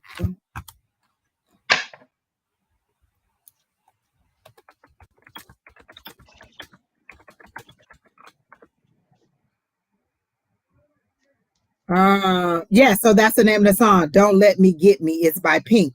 So that's the energy that they're saying you're standing in. So listen to that song, but you're moving into the song by Pink and Nate Roos. That is Just Give Me a Reason to Stay or to work through it. So that's what they're saying. So that's what they gave me on You for Love. Like you not necessarily that you don't feel worthy, but it's like, I know what you're overly analyzing your flaws in the situation. Like, why would this person ever, let me tell you this exact thing. I was talking to this guy, and during the conversation, just mid conversation, he said, "Do you scare men?" And I thought, well, what is it that I could have possibly said for him to think that I intimidate or scare men? He didn't say intimidate. He said, "Do you scare men?" And I said, well, I don't know. I said, and I immediately said, what is it that I said, or the look, or whatever is it that you perceived from me that made you think that men are scared of me or approaching me? I was like, is it my confidence? Is it whatever? And so what they were saying was, and so I mulled over that, for a couple of days, like, well, what could it be? What could I have said? What could I blah, blah, blah, blah, blah. And I was trying to figure out what it could have been that I could have said or done or whatever. So that's what you're doing with this relationship. You're overly picking at your flaws. Well, maybe I called too much, or maybe I text too much, or maybe I gave too much detail, or maybe I was too clingy, or maybe and they're saying, let all of that go. People are just, in general, people are not going to always like you. I've come to that knowledge. Every man is not going to love me. Every man is not going to want me. Every man is not going to find me desirable. So I have to understand that just because I like somebody doesn't mean that they're going to like me. And it doesn't mean that there's anything wrong with me. It just means that we're not compatible. There's people who like me who I don't like. And that doesn't mean that there's anything wrong with them. It just means that we're not compatible. My son's dad, when we broke up, I told him, you're not my husband, but you're somebody else's husband. You'll make somebody a good husband. You're just not my husband. We weren't compatible. So because we weren't compatible doesn't mean that either one of us isn't worthy of love. It just means that together we didn't produce the right chemistry to make the love work. And so that's what they're saying is, stop picking apart your own flaws and what you did to the reading, and just take it as what it is. It didn't work out, and move forward and be confident who you are, and don't overanalyze why the relationship didn't work out. You never know what the situation was that made him actually feel that way. And so again, exactly, Curly Girl, wanting people to like you, wanting people to notice you. And that's not a bad thing, because you do want to be loved. You do want people to notice you. Do want people to respect you. And so I just had to understand that not everybody's going to like me for every single way. Some people may be like, you know what? She's too loud. She's too aggressive. She talked too much. She's a psychic. Like, some men might not want to date you because they're psychic. You're going to be picking all in my mind and know what I'm talking about and what I'm thinking. I don't want to be with you. So a lot of people, and so when I, like, as I start the dating scene, people are like, oh, do you tell them that you're psychic? I don't know that I'm like, not everybody knows that. Some people that I'm comfortable with will know that. And some people that I'm not comfortable with not know that, because I don't know if you're going to use that as a reason to be like, you know what, I don't like you. And that's fine if you do, but I just don't reveal that to everybody when I first meet them, that's what I do. And not because I'm ashamed of it, just because it's just not, you know what I'm saying? It's just not what I need to tell everybody all the time. So, Curly Girl, I do see new love for you. I do see that Ace of Wands that you're saying, but down the road. Go ahead, deal with that mental, deal with that. I am worthy. Literally, there are affirmations on there every day that says, I am beautiful. I am worthy. I deserve love. I want love. I will receive love. And so that's where you are in that don't let me get me phase of I'm a mess to just give me a reason and to stay in this love, to keep fighting forward, because they show it as the 9 of Wands, like the resilience is not there. So again, that's what they're saying, move forward in the positivity of knowing. So that Ace of Wands is there, but like she said, did you say 6 months? Is that what you said? Because that's what they're showing me, like a 6 or a 9. I'm seeing that like she's gonna meet somebody, but it's definitely gonna start getting serious. I'm seeing around the holidays. I want to say Yule, but nobody will really know what that means. So I say Christmas. Right. And they're saying, like, if they gave you your person right now, would you be ready to receive them? Would Would not you be be ready to trusting enough receive and them. open enough to take them at their word? So if they were supposed to text you back and they didn't text you back for several hours, would you be okay in believing that they actually were asleep, or that they were at work, or that they were out with friends and not around with somebody else? Like, would you be open to believing those things? And what they're saying is you need to be ready mentally, emotionally, spiritually. Love is not just a one situation thing. It's mental, physical, emotional, and spiritual. Like, it's all of those things. You have to encompass all those things. And are you ready on each one of those levels to receive in that way? So what they're telling me to do is to tell you to draw that, to make that list. Spiritually, am I open here? Mentally, am I ready here? Emotionally, am I ready here? Physically, am I ready here? Like, do I like the way I look? When I say physically, do I think that I present myself in a way that looks Oh, nice, my hair that is people are big. attracted to me? Or am I always picking apart myself? Oh my gosh, I have my stomach is flat. Oh my gosh, my arms are too big. Oh my gosh, my legs are like, are these things that you're picking apart? Do you think that you are beautiful physically? Emotionally, do you think, you know what, I'm okay to take on that? I can take rejection, because with with dating comes rejection. I can take on that. Are you emotionally ready? Spiritually, am I open to listening to what's God, what my higher power is telling me? If they tell me that this person isn't right, am I going to move on, or am I going to try to fight with my guys to stay with this person who I know isn't right? And then what was the other one I said? Emotionally, or whatever the Mhm. last one was. Are you ready on every level to receive? So that's what they want you to know. And like Angie said, the perfect example is, um, not everybody knows that, I'm psychic, or I'm very honest about that part of me. The other part that I'm not honest about when I'm dating somebody is like those parts, you know, The witchy part, the witchy part, what the the witchy part, witchy part, the the witchy witchy part. parts. And you know But that gives such a strong reaction for people. Like, I'm a witch. Oh wait, you gonna put a curse on are me? you a Because witch? everybody thinks black magic. They think that it's horrible. They never think that the good in it. Like, a witch is basically doing the same thing that a medicine doctor would do, or a pharmacist would do. You know what I'm saying? You're taking herbs, you're taking things natural from the earth, you're putting together to make a concoction to make something happen. Same thing that a pharmacist does. They take all these chemicals and things from the earth and turn them into something else. And then there's a diabetes drug, there's a pain drug, there's this. So a witch does the same thing, but do they understand it in that way? Or do they take it as, oh my gosh, you gonna put a curse on me? Like, here's my newest herb, you know, and I Does it take have not THC in your new herb? no, that one's done. I finished that whole bag. Um, but I have over 130 different herbs, roots, berries, spices for my things that I do, you know. But yeah, that's not something that I go out and be like, oh yeah, I'm a witch. Um, so that is a thing. Anyways, be ready, curly girl. When you're ready, you'll know. This is what Angels Will Fly said. She said, this is what I say. Oh, I do some witchy stuff for sure. I make bath bombs. There you go.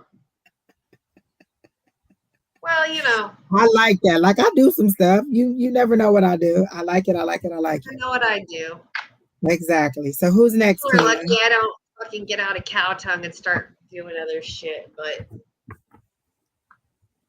Making people saying. levitate.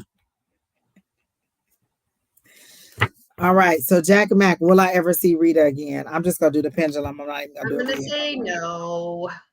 I gotta know when I first read the question too. Is Jack Mac going to see Rita again? That's my no. That's my back and forth, like a TikTok. You know what I'm saying? Like that's a no. So you're not gonna see Rita again. Things could change if you reach out, but I gotta know. I gotta know on my pendulum also. And then I even asked Jack Mac why, and they said she's done with you. Like, she walked away in like total abandonment and ready to go. Like, she's closed that chapter.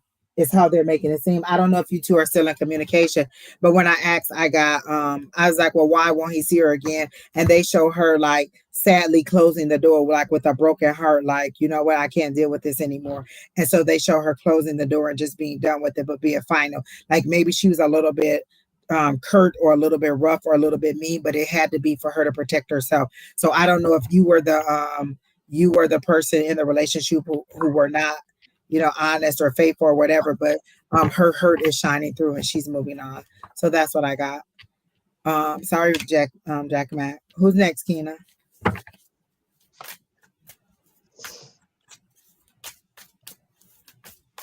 Image solution.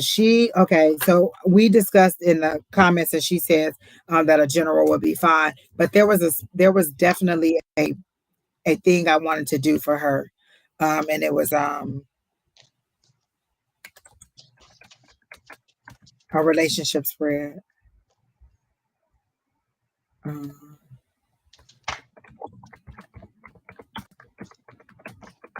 so you can go ahead if you have something for her, but I'm going to look for this one that I was going to do for Imagine. Are you here, Imagine Solutions?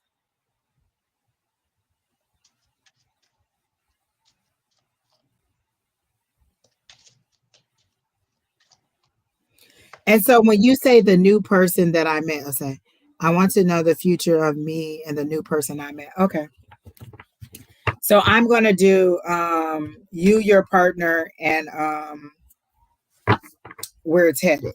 Like what how you feel, how they feel, and where it's headed. Okay, so um, I got him as a king of diamonds, which is like the king of pentacles, which means that he has stability, he has um, good luck and good fortune, and he has a home, and he has like stuff in like stability. And then I got you as the queen of cups, which is um, you're like loving and nurturing, and you're um, you're like a good person. However, I get this. And this is the 7 of clubs, which means that you have doubts and worries. You both are worried and concerned about this situation, and you both have like, is this going to work? And oh, is this? And stop worrying about things and let things happen organically. Stop. I'm hearing like you're forcing things, or you know, just like the last one we did. Oh, he didn't text me back right away. Does he not like me? He didn't, he didn't say good morning to me today. And I know that for women, that's kind of our love language. Like we like being, good morning or good evening or how's your afternoon. We like receiving those affirmations, those types of things. But to me, he feels like he's very businessy and very like, he's got a lot on his plate. So it's not that he doesn't want to do those things for you. It's just that it's a new relationship. It's a new situationship for him right now. And so those things have to build. And if you want them to build, you have to say like, hey, I really need this in my life. And if he cannot provide that for you, then maybe the situationship isn't the situation that you need to be in. But I hear it from both.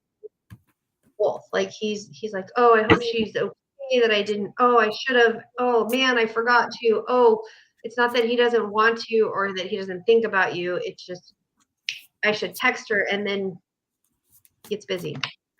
So stop stressing about it, and what's going to happen is going to happen naturally and organically. I love that word. I don't know why. I don't like the food. I like the word. Okay. I'm going to pull an oracle because I'm told that he needs more clarification. But let Angie go. So is this a very new relationship? Like you guys haven't been talking for a long time? Because they're making it seem like you've already walked you down the aisle. Like, okay, we met. like you guys haven't even had the committed conversation where you're like, oh, okay, we're exclusive. Like you haven't laid any lines out there and you want to know exactly where it's going. Like, well, what is it that we're gonna do? Look, where's this going? Is we get married or not? And we just met last week. So you know what I'm saying? That's how spirit is giving it to me. They said, so I did a you, your person, and where it's going. So for you, I got the magician. You have the control of the situation to make this a good or a bad experience for both of you. If you overanalyze everything and overly complicate everything, like, well, what does it mean when he said, are you ready? Are you ready for love? Am I ready to go? Am I ready to go to the store? Am I ready to talk? Am I ready to move forward? Am I ready to have a baby? And so that's what it is. It's like, you've taken it all the way to matrimony. Yeah, I met this dude last week. I'm thinking that maybe we gonna move in. I'm thinking that, so they're saying just relax and let it happen organically. Like a lot of times we get out of one situation, we want to pop right into another one. And they're saying, hey, give it time to breathe. You can make this a good or a bad experience because this is probably the rebound person, just so you know.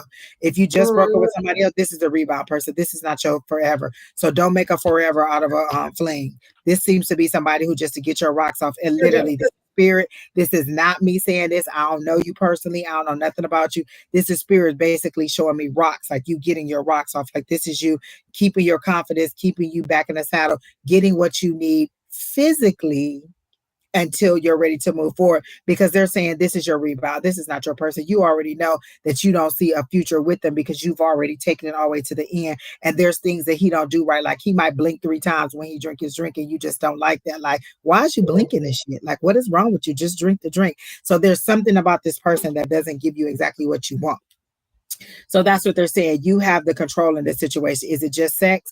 Is it more than that? But slow down and give it some time. Because then I asked, what is he like? What is his energy in this, or kind of what is like, what is his, what is this is you, this is him. So what is him? It's unknown. It's too new. He hasn't even formed that opinion. I'm just getting to know her. Does she like red? Does she like blue? Does she like tall men? Does she like short men? Does she, have 2 jobs? Does she have a degree? Like you're really in that phase where you're learning each other, and he hasn't approached an opinion in that way to try to figure out anything. So there's not anything to read about him or where you're going.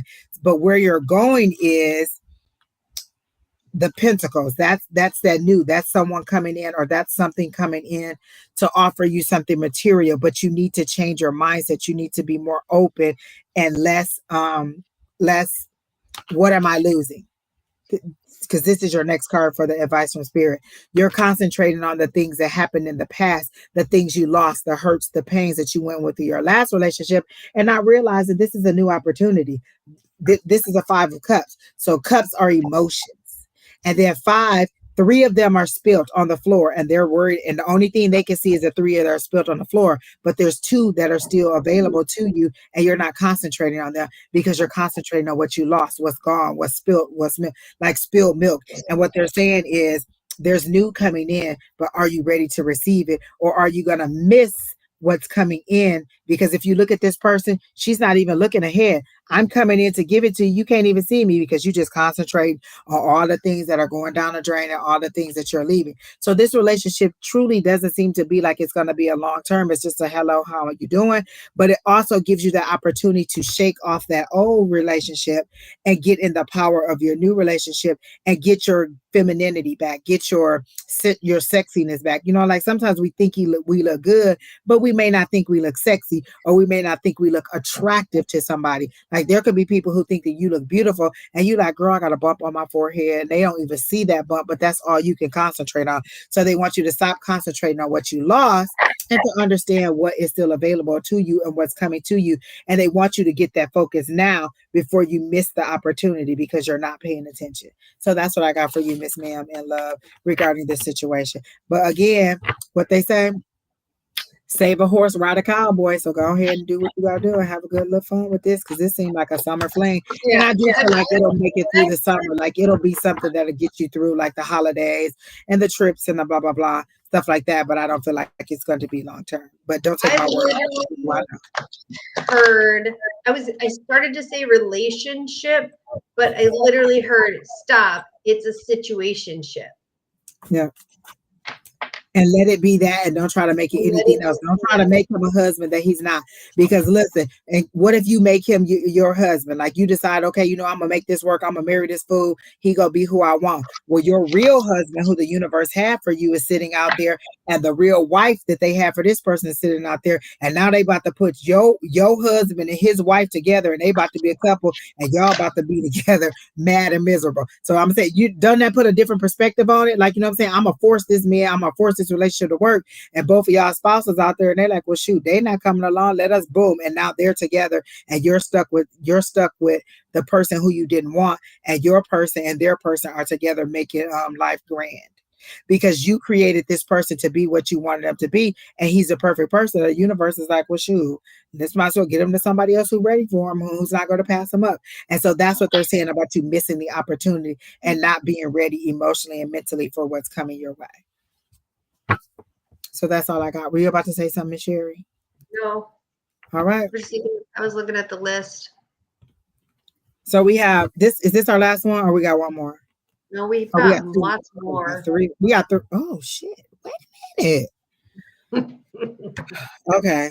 Look, y'all got 15 minutes, and I'm about to roll through it. Tamika, she says, "Where's the relationship?" I can't. So this is what Spirit told me to ask you, Tarnico. Have you asked Dana? Like, have you had that conversation? Like, you came to me, but how can you get intimate with somebody you can't ask that from? Like, if I can't be like, okay, well, are we moving forward with like a relationship? Are we just being friends? Are we just having sex? If I can't say that to you, then how can I intimately want to move forward with you? And so that's what they're saying to me. Like, have you had that conversation with that person? Or is this some person that you just met and you want to know, like, look, are we going to get married or not? This feels like the same situation as the last person. Like, you're overly pushing it forward, or you're not getting what you want in this situation. So I'm going to do a general love for you. I'm going to do, how do you, I'm sorry, go ahead. I can't tap into his feelings. That's rude. So, I'm not going to tell you how he feels about it, because again, I don't have permission to tap into his feelings, but I will tell you how this, what's coming up for you in love. Like, I will give you a kind of where I can tell you where it's going. So that's the energy of the relationship, but not necessarily his feelings, based on how you're reacting to the situation is how I'm going to do it. We've been together 9 months, and in 9 months, you can't ask him where this relationship is going. I'm pretty sure you done got naked from him and asked him to do some strange things to you, and you can't ask him where this relationship is going. Oh my God, Angie, I got a visual. Saying, like, y'all can get butt ass naked and have sex. You can't say, where's we going? Like, after you get up off of me, like, are we done? Are we done? You know what I'm saying? Like, we got to be adult about this. You can't be doing adult things and not knowing where it's going. Because what happens when you get pregnant? Y'all been together, you get pregnant, and then he like, oh, I thought we was just having fun, but you never define the terms of what you're looking for. My people know what I'm looking for. I'm looking for a companion. And when I say my people, the people that I'm dating or the people that I'm meeting, I'm looking for a companion. I'm looking for somebody to spend time with. And eventually I want to get to that spot. But have you put that out there? Or are you just being like, well, we just going to keep doing whatever we're going to do until something happens, or until, oops, I'm pregnant and now we got to be together. You're in control of this. They're again showing me that magician. Are you defining what you want? Are you standing up and being what you want this to be?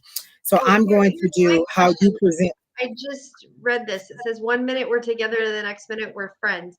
So who's making that decision? Is he making or Dana making the decision that you're friends? Because if that's let not me tell it to you like this. Completely not be in this situationship either. Like, if your job decided this week I'm gonna pay you, next week I'm not gonna pay you, what you gonna do? Because if this week I'm gonna pay you, I'm gonna pay you, and then next week I just don't think I'm gonna pay you. That's how this relationship is for you. Think about it in that. Sometimes we need a different perspective. This week I'm gonna pay you for your work. Next week I just ain't gonna pay you. So this week we in a relationship. Next week we just friends. Is that fair to you? Is that equitable to you? Is that what you want? You're the second person in this relationship. You don't have to do what they say. If you don't want to be friends and you don't want the way the relationship go, then you move on. You don't have to stay in a situation where you're not happy. Listen, Just because somebody who's 5'4" comes up to me and try to talk to me, don't mean I have to talk to them. I'm 5'4". We're the same height, sir. We cannot be in love. When I put my heels on, I'm taller than you. And I honestly cannot love you if you're shorter than me. That's my own personal opinion. But you need to tell that person, you know what I'm saying? So if I you're don't want to making just the be friends. decision, you already know the answer, and you already know the answer because you're the one making the decision. Exactly. You Let me just tell said you this you already situation. did the I work. was with this guy and it was like I made it clear I'm the only one or I'm not at all. I don't want to be like a part of your little hair. I'm a part of your little, oh, I don't know what you gonna do. You don't know what you gonna do, but I know what I'm gonna do, and that's step out of this situation. You're not going to make me a party of a situation that I don't want to be a part of. You're not gonna put me in a situation that I want to be a part of. I don't want to be in a friendship. I want to be in a relationship. We've been together 9 months. We either are or we are not. You do want to be friends with this person that you're in a relationship with, but we either are moving forward or we are not.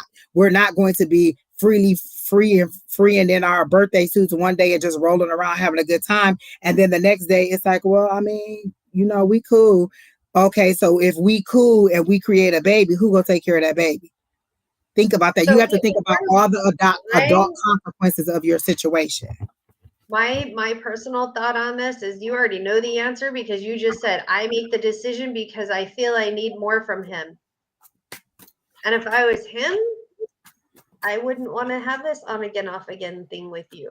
Because, I mean, I don't know you and I don't mean to cast judgment, but being a person that was in a situationship for 2.5 years, where again, my friends, my sister right there had to watch me go through it and say, girl, you deserve better than this. And I didn't hear it. You yourself, you deserve better than that. Like he deserves better and you deserve better. That nobody deserves the on again, off again. It plays with his emotions. It plays with your emotions. It sucks for both of you. It just, I don't want to do this reading. Well, is his name Rakim or Rahim or something like that? Did she say what his name was? No. Oh, okay. Okay, so I'm reading your cards right now, Tarnika. I'm not done with you. Okay. So I did. How do you present in this relationship? And this is what you want. You want that 10 of cups. You want everything. That husband, that wife, that family, that dog, you want it all. You see how they're happy? That's what you want. That's what you present in the relationship. That's what you want. And then you present like your heart is open. Because I said, how does Tarnika permit in how does she present in this relationship? And this is what you want emotionally, energetically. This is how you present. They're saying you're a bit conflicting and confusing though, because maybe you go back and forth with it. Like, are you overly aggressive, or when you feel like your feelings are not being heard or about to be hurt, you kind of step back? Because I said, where's this relationship going? And that's the Queen of Swords. And the Queen of Swords is the person who kind of gets a reputation for being a bitch. She say it how she say it. She say it like, oh, well, you ain't got the money, then we can't go. I'm still going. Like, you say things and they kind of are hurtful, but it's like, I'm just being honest, but honesty does hurt. You know what I'm saying? Sometimes it hurt. And so this is, when I say this is where it's going, this is you sitting in that Queen of Swords energy, sitting in that I'm going to say what I'm going to say, and you either go take it or you're not kind of energy. But then saying, I want to be loved, I want to be nurtured, I want to be sweet, I want to be, just like a little daffodil, just so soft and genteel, and I want you to love me. And then when he do, like he want to hold your hand or he want to put his arm around you, you punch him like, get off me, like, dude, what is you doing? And so what they're saying is you are confusing in the situation, and they really want you to, because your cup of love is coming. This is that Page of Cups. Someone is coming with that cup of love, but are you ready and open to receiving it? Again, I always ask people, if you met you, or if your son was meeting somebody like you, would you want your son to date you? Are you ready to give all the things that you say that you're ready to receive? Yes, I am ready to give all those things. I am ready to be a companion to somebody. You said no, he's the one with the resistance. Well, they present you like this, but they show me you jumping in and out, like ready to jump into the double dutch rope. Like literally, they're showing me double dutch, and you getting ready to jump in, and then you be like, nope, and then you get ready to jump in, and then it's no, and it could be him. It could be that he is not open to it, and that's why you keep hesitating. But how long you gonna keep jumping in and out? You know how long you gonna think somebody gonna keep turning on ropes and waiting for you to jump in? You either go jump all in and let it be, or you're gonna go away, or you're gonna let it go. Like if he's resistant, then go. Like I'm not gonna chase you and make you call me. I'm not gonna be like I'm not gonna be the person to be like how are you doing this morning? Did you have a good day? And then you don't text me back. Like you need to decide what your walk away is. Where do you draw the line? 9 months in, okay, are we talking about a kid? Are we talking about marriage? Are we talking about relocating? Are we talking about moving in? Or are we just talking about keeping it this way? You define it. You have to have that conversation. And for me, they're saying this is you being a little bit harsh, and but it could be the built upness from the situation, because there is movement. They show me movement is coming. And so the movement could be him moving away, but it's also you being like, okay, I'm ready to jump in. Nope, I'm not. I'm ready to jump in, but no, I'm not. And so they're saying, I give my but he is confusing 1 minute and the next, and I don't know. That's not how they show it to me. I don't know. Like, I don't know you personally, but that's not how they're showing it to me. So either you're not being honest with me, or my guides are not being honest with me. And my guides don't know you personally, so they don't have any reason for me. Like, they literally show you about to jump in and then hesitating. So you're not giving your all. You're giving as much as you think that he deserves, and then pulling back if you don't think that he is accepting it the way. Like, oh, I'm giving you my flower, and then you're like, oh, it's nice, and then you snatch it back because he didn't say it was the most beautiful thing that he ever saw in the world, and that he loves you in that way. You have to know what his love language is. Does he express himself in that way? Is it his actions? Does he do things that show you that he loves you, or do you just want to hear that he loves you? If I had the choice between doing and saying, I would want you to do, because you could say you love me all day, but that doesn't mean that you do. But if you do things like you make sure that I have lunch, you make sure that I'm okay, you check on me, those are things that you do. So if those are things that you do, you have to know what your love language is and what your bottom line is. If my love language is that I need to hear it, then that's what you need to seek, and not settle for somebody who doesn't give it to you, because you're always going to be in that gridlock and both of you are going to be miserable. I need to hear that I love you. He doesn't tell you I love you. He cuts the grass. He pays the bills. He walks the dog. He, buys you new shoes. He takes you to dinner. So is his love language showing or saying, or neither? And if it's neither, then you know exactly what it is. A lot of times we come and we just want somebody to confirm what we were already feeling. Maybe he just doesn't like me like that. Or maybe I'm just not that important to him. People prioritize you the way that they feel about you. So if he's not texting back, if he's not opening up to you, then you're not important to him in that way. That's a conversation that you need to have, but that's also a mindset that you need to understand. We've been together 9 months, and sometimes we're friends and sometimes we're not. Then maybe he doesn't like me in that way. Maybe I need to move on. And that's the action that they're showing me. When this is coming, this is action. This is messages. This is information coming in that's telling you, hey, maybe you need to move on. So that's what they're saying. Okay, so you say you do all those things for him. Does he do any of those things for you? And if he doesn't, and that's what you want, then that's your answer right there. Let's move on. It's not going anywhere because he's not proactive. He's not moving. So maybe the movement in this situation is you. You need to move on, because maybe the cup of love that's waiting on you is waiting for you to detach from this person.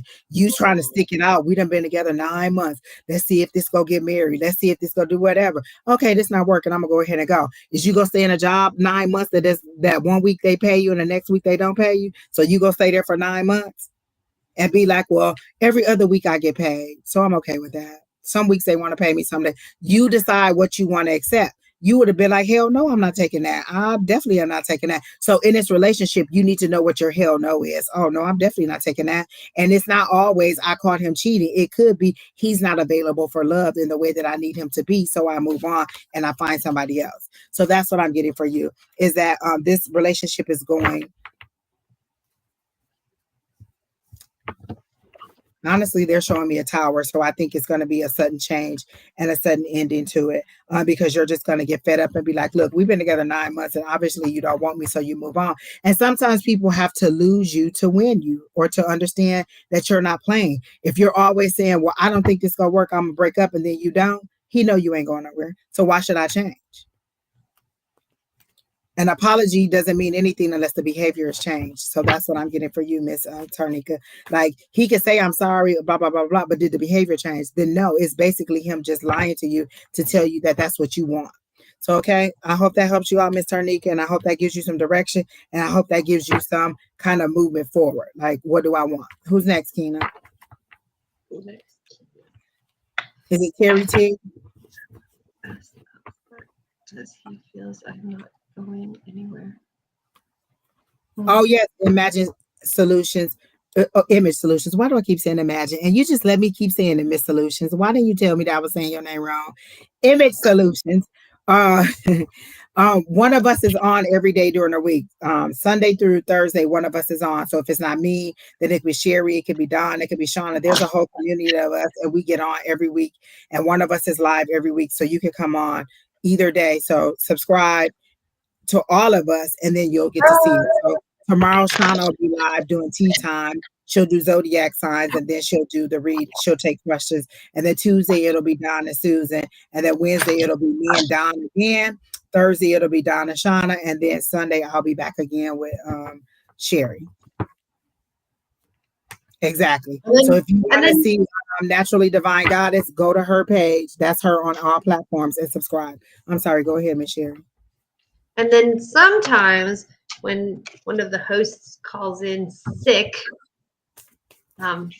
they'll say, "Hey, Sheri, you busy?" Yeah, and she'll come in. So yeah, and I'll come. But and sometimes we just may want to get on here by ourselves and do it. So yeah. you never know. But usually Sunday through Thursday, this thing by myself. So I don't know how to do this by myself because listen. You heard me telling y'all, may the odds forever be in your favor when Keenan not here. I'm sorry to tell you. Last time I did it by myself, I had everybody's posts on the side, and I'm like, how did I manage that when I didn't want everybody's posting by the side so everybody can see those trolls that were saying I weighed 1,000 pounds? There's a way, like there's a view in here that does it, and let me see, like one of these views in here will change it, but I don't know. Oh, I think it's this one. It'll put the comments right there on the side. Yeah, and those guys were like, "Oh, you probably weigh 1,000 pounds." I was all, maybe. Stupid asses.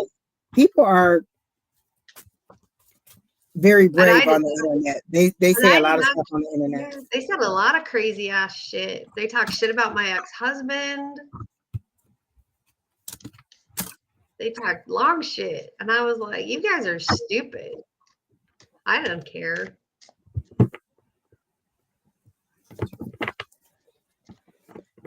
Star LaBurst. Literally, this is what I said. This is what Spirit told me as I read your question. Now if you being treated like trash, why would you stay there? Like, why would you be in a job that doesn't treat you right?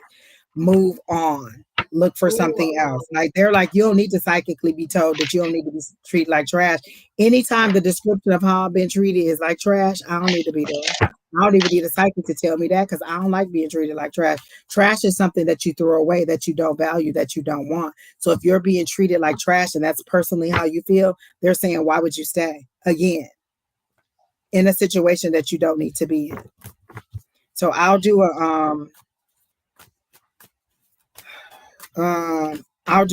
career reading for you, Star. Wow. Okay, so I did about your job, and they're all spades, so they're all swords. Wow. Okay, so I got the 5 of spades, which is letting go and overcoming. So you gotta let go of this job. You gotta overcome it. Then I got like there's somebody there that's a female that's very jealous, very, very jealous of you as a person. And that's just a lot of bullshit that's going on. And then there's a lot of backstabbing and stuff. So yeah, you need to like get out of that office. Angie charges $1 million for her readings. Who asked for? Wait, what?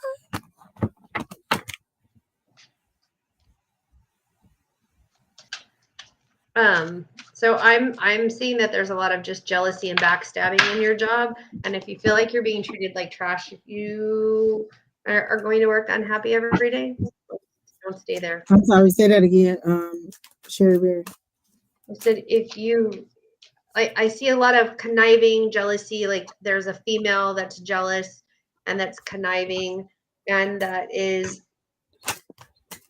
causing like a rivalry and that they're backstabbing and this is just having a lot of problems and that you need to let this go because it's going to weigh down on you and cause a lot of illness, like mental, physical, emotional illness if you continue to stay there.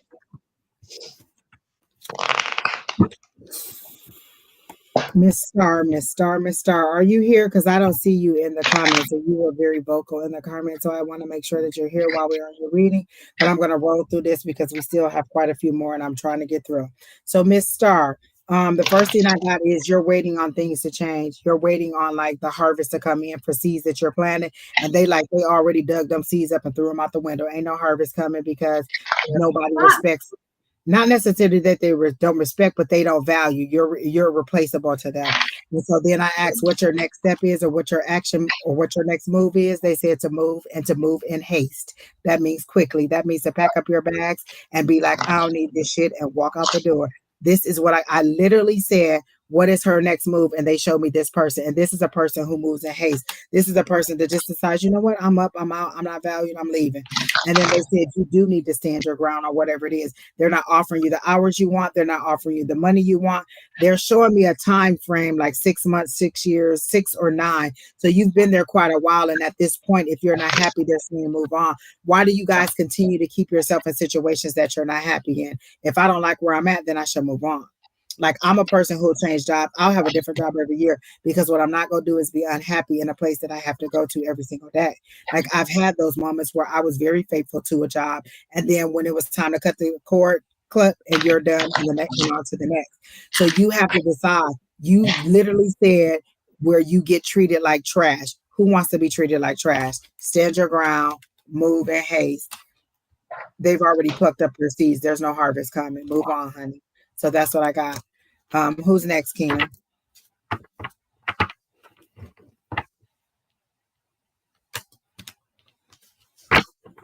Do you need to go? Okay.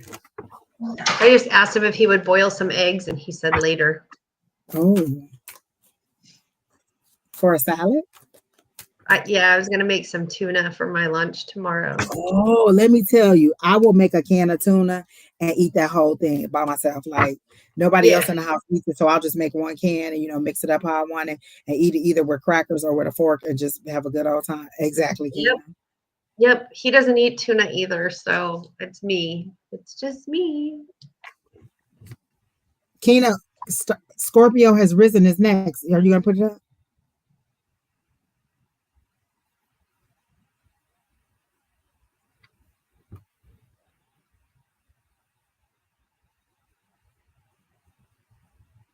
So are you asking if her helping you with the songwriting career is going to help you move forward?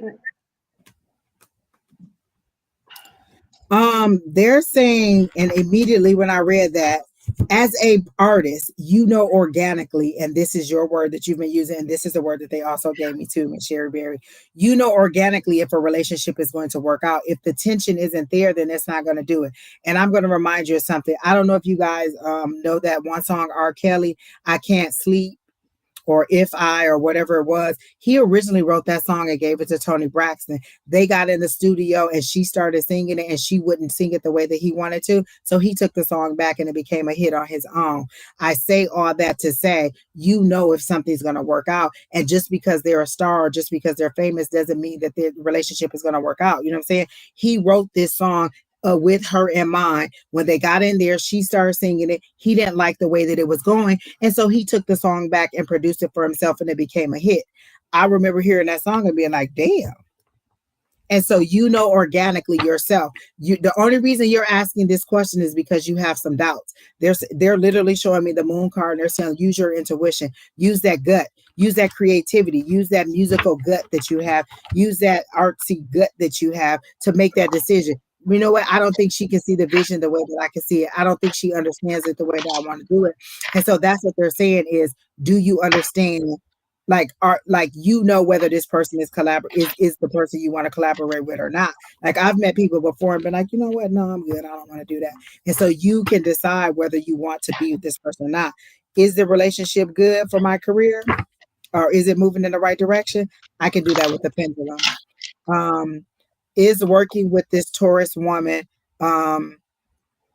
moving in the right direction for Scorpio has risen. So I got a yes. So whatever yes. whatever it is, you know what I'm saying? That they're giving me a yes. So you know whether you're moving in the right direction or whether you two are gelling together. I just heard them saying, can you sing? Are you putting yourself out there singing? Are you posting videos online? Like you said, I just want to break into the industry and I wonder if she can help me. You can help yourself. How many people on TikTok are making up? Listen, remember the one lady who was doing all the 3 versions of the Kardashians? She was Khloe, Courtney, and Kim, and all she was doing were little videos. There's no way that you can't be a star. Look, people go viral all the time. If you can sing, get online and sing. Somebody will see your video and that'll catch you up. That's free advertising. You don't have to do nothing but sing or write or whatever it is that you're doing. They're making it seem like to me that you're singing, but with your songwriting career. Like songwriting isn't something that you just kind of learn. It's a feeling that you have. Like have you ever listened to like great artists who oh gosh, they're giving me so many things for you. For one, listen to Masterclass. Go on Spotify or Apple Music or one of those and listen to Oprah's Masterclass and listen to these people tell their story and how they made it on their own. So that's the first thing you do. Listen to her Masterclass podcast. And then 2, have you listened to how people, have you studied anybody to know how they write a song? Like, what is your inspiration? Is it a flower? Is it a song? Like I write poetry on my blog. And so there's things that inspire me. Was it a word that I heard? I was watching a movie and they made a comment. I made a whole blog post about it because it inspired me. What inspires you? What makes you run? Writing comes from here, not from here. How do I feel? What do I want these people to feel? Lizzo, who's a singer, when she won her Grammy, she thanked Beyonce because she said, I wanted to make people feel the way that you made me feel as a little girl. So if you want people to get that emotion, how do you want people to feel when they hear your song? Do you want them to be happy? Do you want them to be sad? Do you want them to work through their emotions? So that's where you write. That's where your perspective comes from. Is this person helping you and guiding you in that way? I get yes that it is moving in the right direction, but only you know. Like you don't need somebody to tell you how to write a song. You need to just write a song. And sometimes it's just as easy as that. Writing a song. What does it feel like? What does the melody feel like? How do I want that emotion to be portrayed? So are you giving her something to work with? Or are you just going to her and be like, well, what's the first step in writing a song? Paper and pen. What's the second step in writing a song? The emotion. What is it that you want to portray to the people? How do you want the people to feel? Okay, what is this about? Love, career, finance, whatever. What is this about? What am I writing my song about? Think about your favorite song. How does it make you feel when you hear the words to that? So that's what they're telling me. Yeah, she could teach you how. She could get you connected to the right people. But if you ain't doing what you're supposed to do, then what you gonna do? I have a friend who worked for Tyler Perry who was trying to get another friend in, and she said, no, I don't respect his work. I'm not gonna do it. And so she didn't. Just because you get the connection doesn't mean that you're gonna foster the connection. That was her connection to Tyler Perry, and she said no. So that was a missed opportunity on her part, and she didn't get to work with him. So you have to decide what. Like, even if she gives you the connection, are you ready for the connection? Are you ready to do what you're supposed to do? So say she gets you connected with, I don't know, whoever your favorite producer is. Like, say she gets you connected with Mariah Carey. Are you ready to write with Mariah Carey? Are you ready to express your emotions the way that? Sometimes it's just as organic as that. If this is something that you have to force, then maybe this isn't what you want to do. So that's what I'm getting for you regarding that.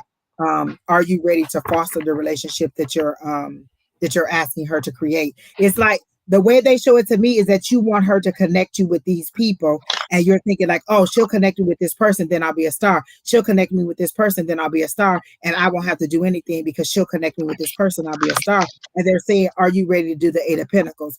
Are you ready to do the things that you need to do in order to make it happen? She's not your lifeline. She doesn't make your career happy. She can help you and guide you along, but she's not your lifeline. I can get advice from Sheri all the time, which I do. She tells me things, she gives me advice.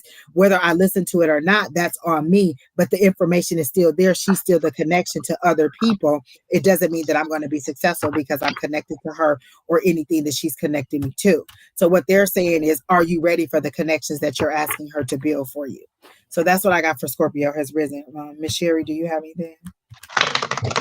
No, I just got that it's a good partnership, but you have to work, you have to pull your own weight. So I see a cart before a horse, literally.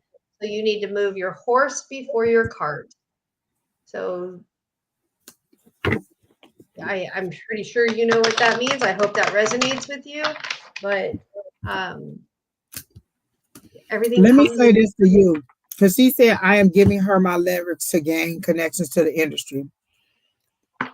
Did y'all know that Sylvester Stallone sold the rights to Rocky for $100 to somebody, and now he has no say in the direction that the movie is going? And the reason that he wasn't in the third Creed is because he didn't like the direction that the movie was going, and he decided not to be a part of it. And he said as long as that writer or producer who he was with was a part of the project, he wasn't going to do it. So if you're going to give up your rights to your music like that, be prepared for them to do whatever they want to do with it.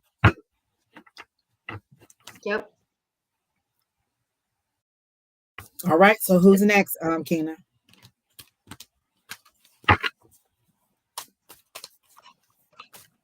All right, Terry T. Terry T. Terry T. Terry T. Terry T. They literally show me you just picking at a thread on a sweater. Like, you know how you have a knitted sweater, and if you pull that thread, it just unravels. You're just pulling at a thread and you won't let it go. Like you're just literally unraveling the situation, and when you could just walk away from it, and you're choosing not to. So whatever plane you're being inflicted on is you're allowing it to happen.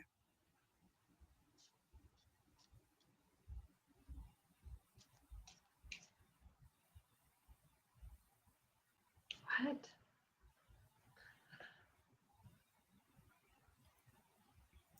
Okay, let me say this. Just because you said awful criticism from the committee members I'm working with.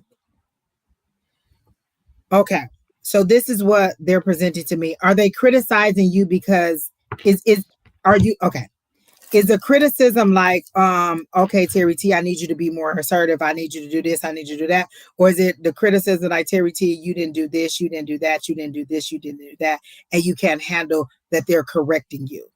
So you have to look at the right that is coming in.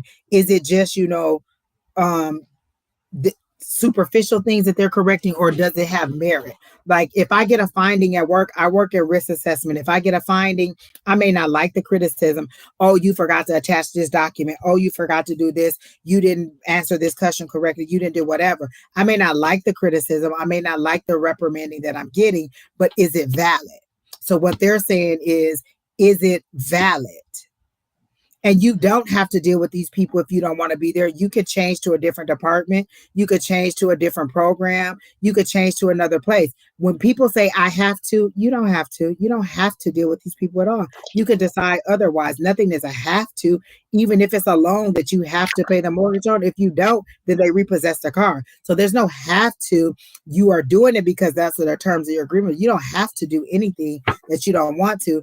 And what they're telling me is spiritually, let's see, awful criticism from the committee members I'm working with. I need to cooperate with them for another 4 years so I can leave them for now. So I can't leave them for now. Why do you have to stay there? Is it some obligation based on like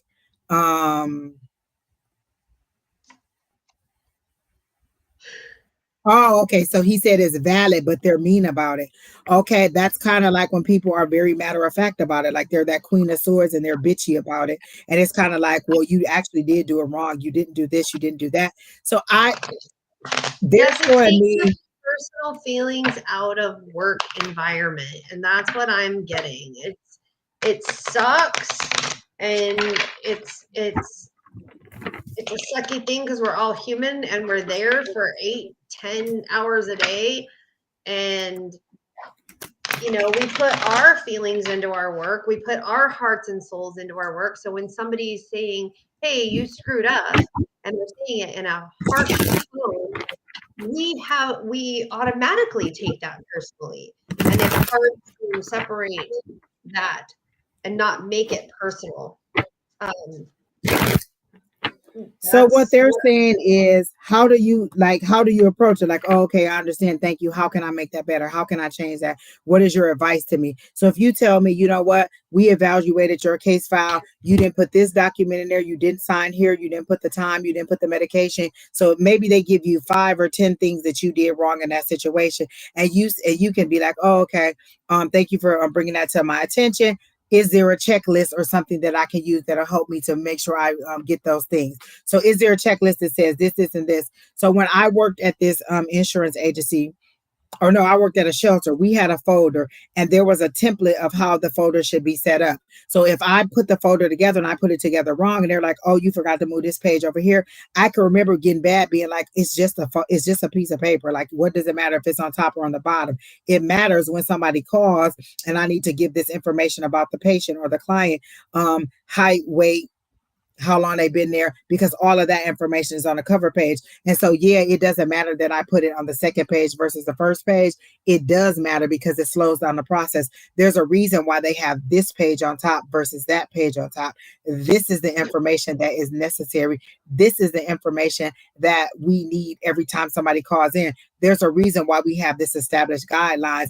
And so even though I'm mad and thinking like it's unnecessary, when they reprimand me and tell me why, I'm like, oh, okay, well, that makes sense. And so then I feel like I put my foot in my mouth, because you know what? It does matter why I did whatever I did or why they told me to do it a certain way. And so we have to take our feelings out of and build a bridge with people regarding what we're being reprimanded for. Okay, in my job, I if you keep getting dinged for the same thing, they'll reevaluate that thing and be like, okay, well, maybe we didn't present the information in a way that they learned it correctly, because multiple people have gotten dinged on this thing. So then training goes back and says, oh, you know what, our training material isn't good enough. Let's revamp this and understand why everybody keeps getting number 5 wrong, or why they're interpreting differently. What do we need to do in order to reword it different? So if you keep getting the same thing done, or different things done, then maybe it's like, am I in my head? Am I not in my head? Am I too cocky? Do I think I know my job better than I do? Am I used to a subpar performance and I need to step my performance up? They keep showing me that you hold life and death in your hand. So a mistake on your part where you think, oh, they're just being mean, could mean life or death for somebody. So if they're being mean to you, it's because they understand these are guidelines. This is somebody's life that's in their hand. So I don't see them being malicious with it. Like, they don't show me these people being malicious.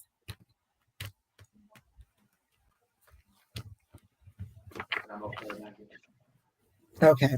Or you could tell them, listen, I have told my guys I don't like learning in pain. You could be like, well, is there another way that you could let them know that you don't like the way that they're presenting the information to you, or like, what I'm saying, I understand what you're saying, but like, is there another way you can present that to me? Or you don't have to talk to me. Because if they came up to you and was like, so say they were reprimanding you in front of 5 or 6 of your colleagues, you would go back and be like, I understand what you're saying, but can you take me privately and say that? You don't have to say that in front of my colleagues. That's embarrassing. So you know how to diplomatically say, I don't like the way that you're approaching me with this situation. How can we change it? Or is it that my feelings are just hurt?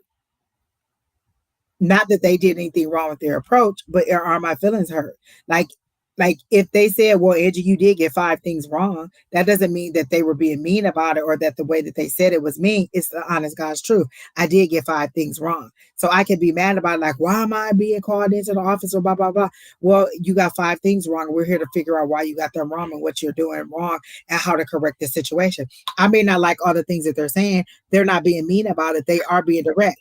Why you got it wrong? How can we correct this situation? And let's figure out why you keep doing it that way and why you're not getting it. It doesn't mean that they're wrong in the way that they're saying it. It just means that my receptiveness to it is a little bit more sensitive than it needs to be. And so I don't get any negativity that they're trying to hurt you.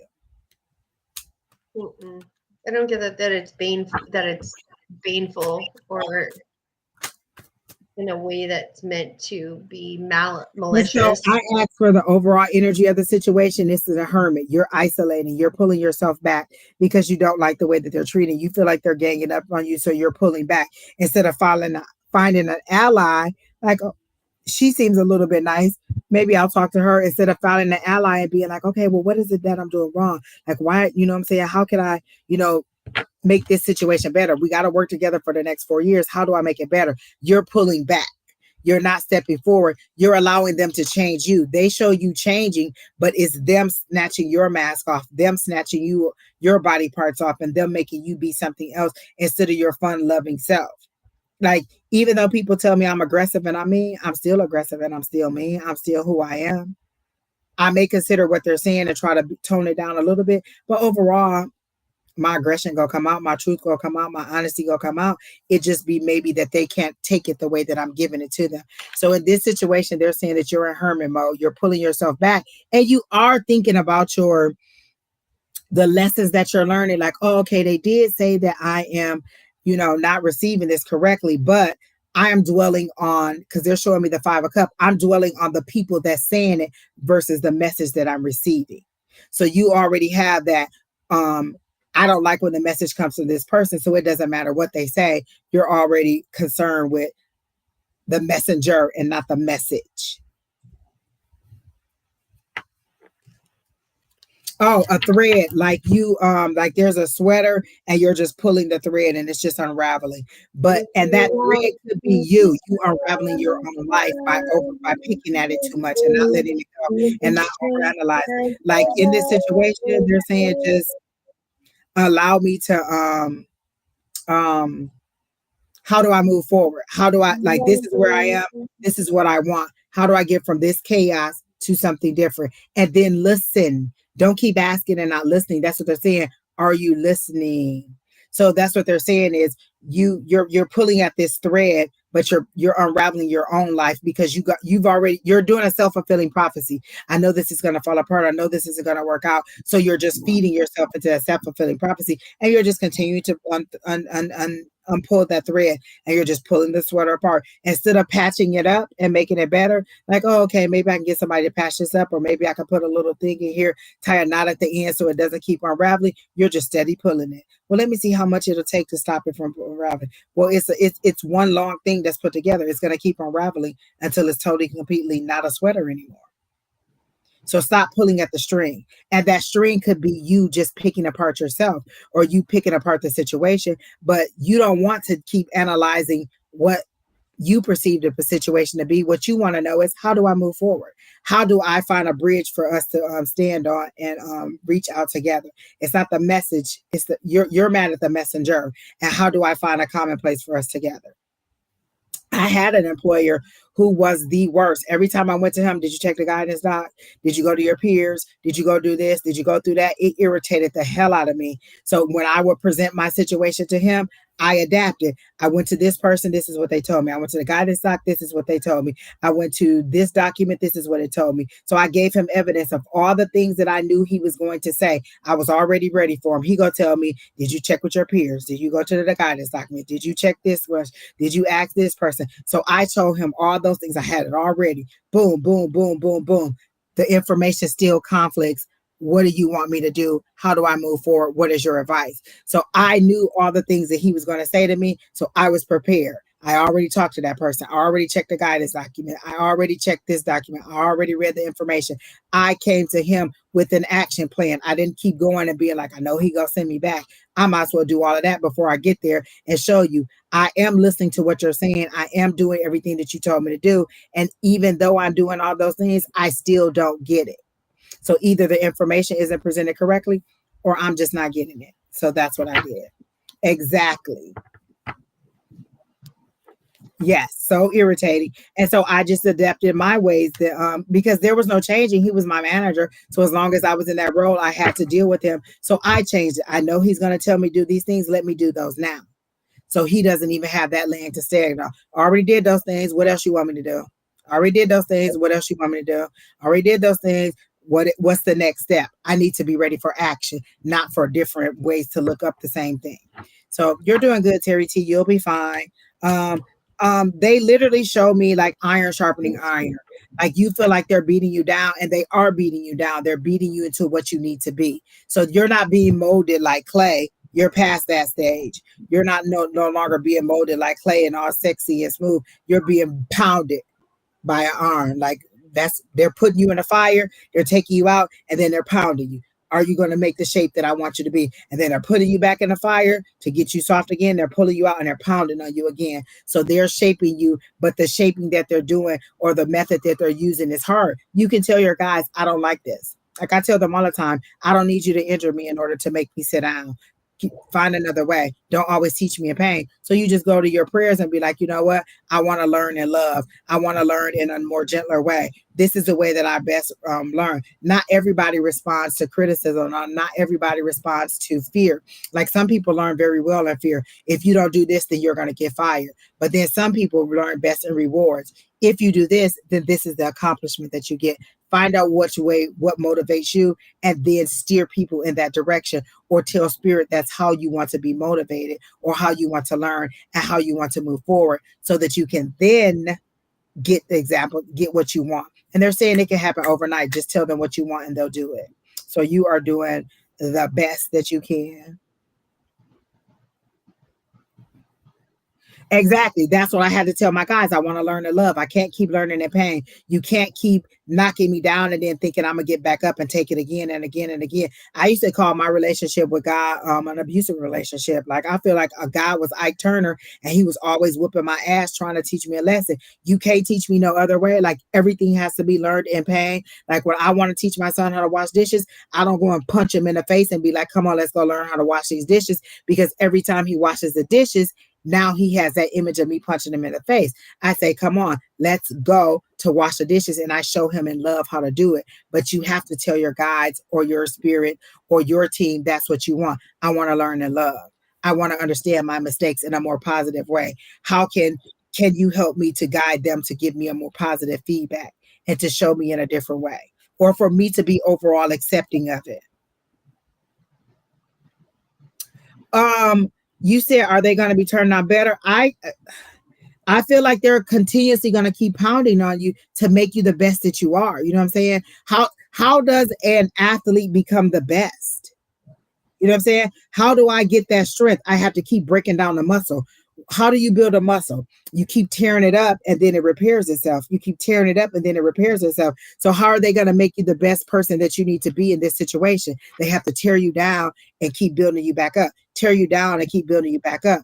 And so in this situation, they're showing me like an iron worker, and no, it's not going to get a lot easier. Your communication style could get better, but they're still going to pound on you because they still need you to learn whatever it is that needs to be learned. So this is hard information. Like if you're going into a situation where you're going to be taking blood clots off of somebody's brain, that's serious business. If you make a mistake, you kill somebody, you paralyze somebody, you mess somebody up. They don't move on. And so being gentle with you may not be the way they need to do. I need to pound into your head, this section, not this section, this lobe, not this lobe, this section, not this section. So the pounding is for your benefit to shape you and mold you into what you want. It's hard to shape iron. Like I said, they put it in the fire, they take it out, they pound it. They put it in the fire, they take it out, and they pound it. So that's what they're doing to you. They're pounding you. Just ask them to be a little bit more reasonable in how they're doing it. You're welcome, Terry T. Who's next, Keena? We have like 2 more. Thank the Lord.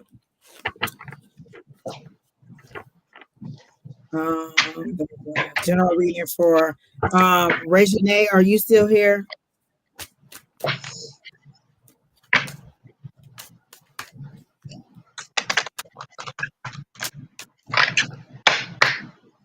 Terry T, you can tell your guys to be more gentle too. I don't have to tell them.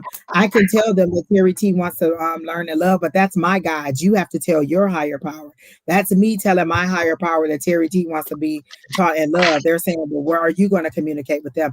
Like they show you like a little boy hiding behind, his mom's dress and being like, tell that person to leave me alone. Tell that bully to leave me alone.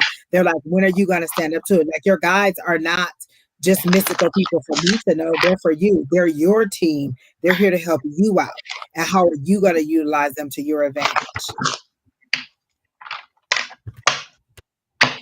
Exactly, Terry T. Yes. Okay. You're welcome, Star. All right. Regine is here and they wanted a general. I like that name.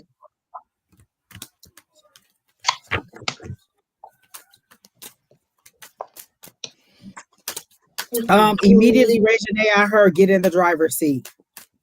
Get in the driver's seat. They showed me a car and you in the passenger seat. And they're like, get in the driver's seat. Ain't nobody, who you think somebody about to tell you where to go and do what you need to do?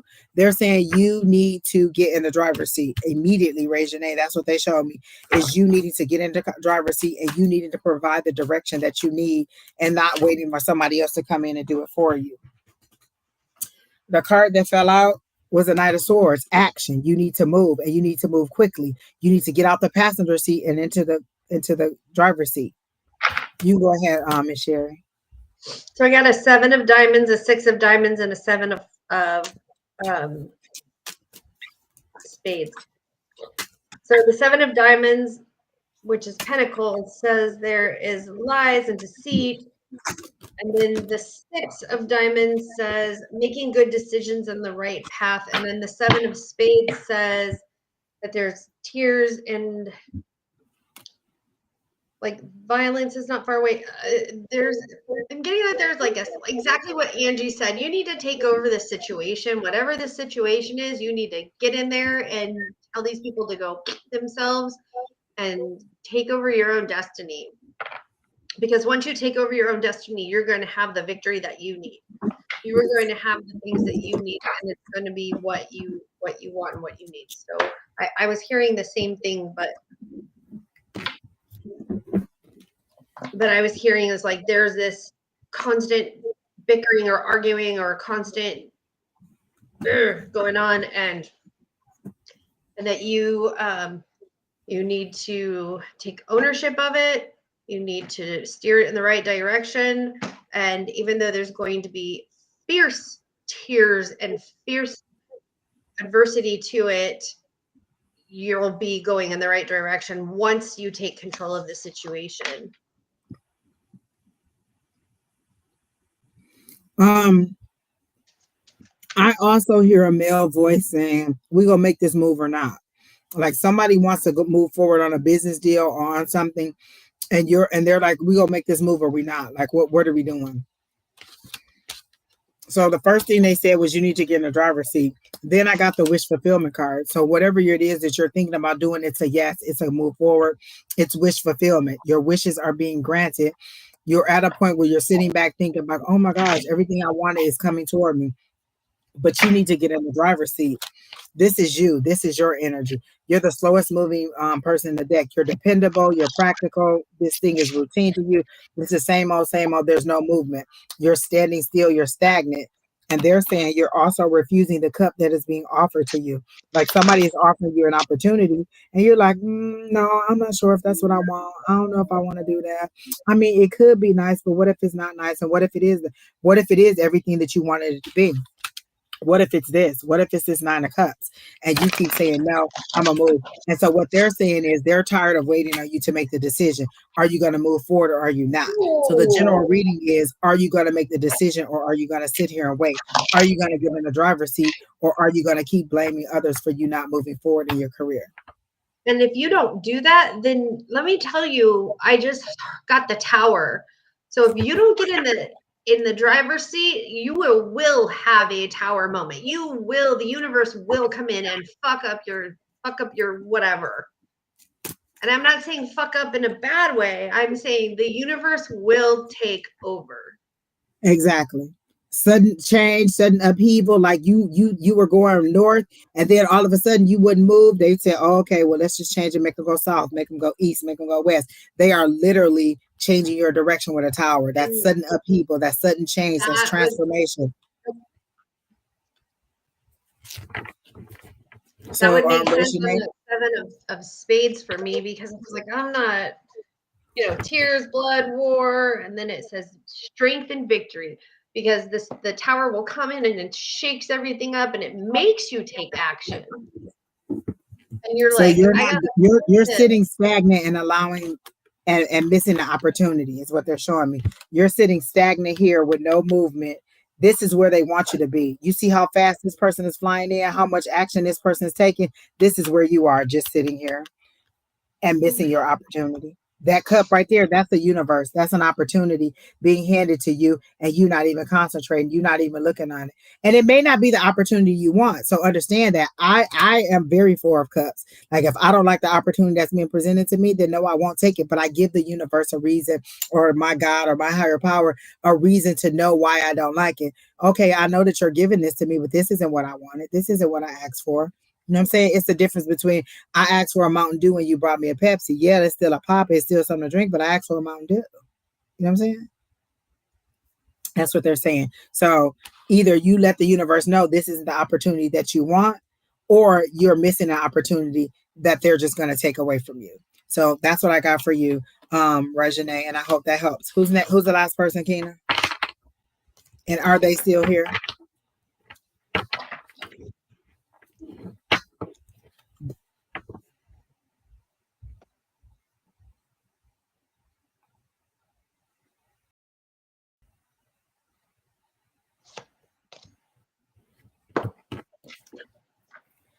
Does Franklin know that she loves him? Are you getting a no? I'm getting a yes. I'm getting a no.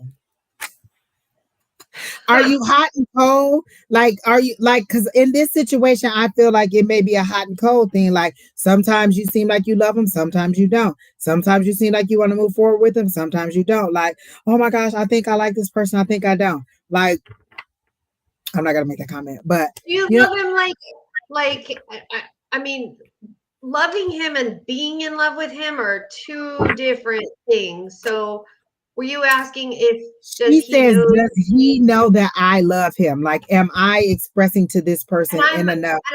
And I took it as like love, not in love. So does he know that you're in love with him?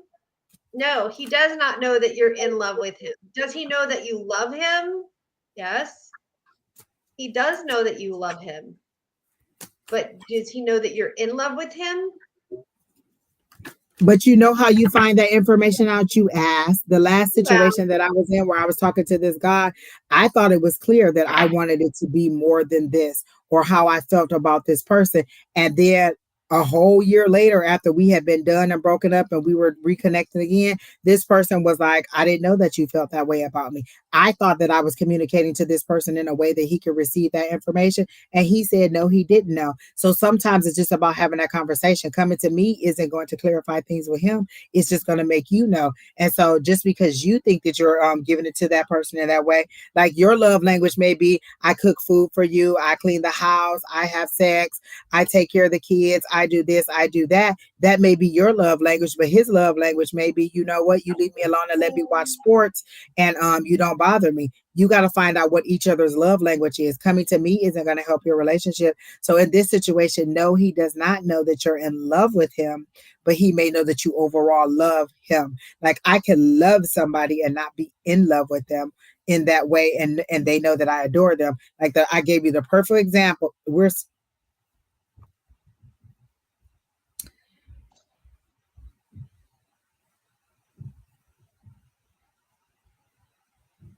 So when you say we're separated, I can't talk to him, that's because he doesn't want to talk to you?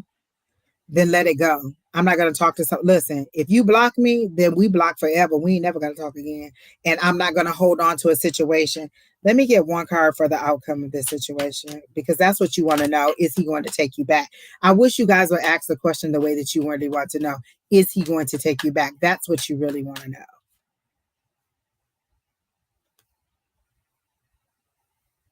What? You're separated. He's passed. What?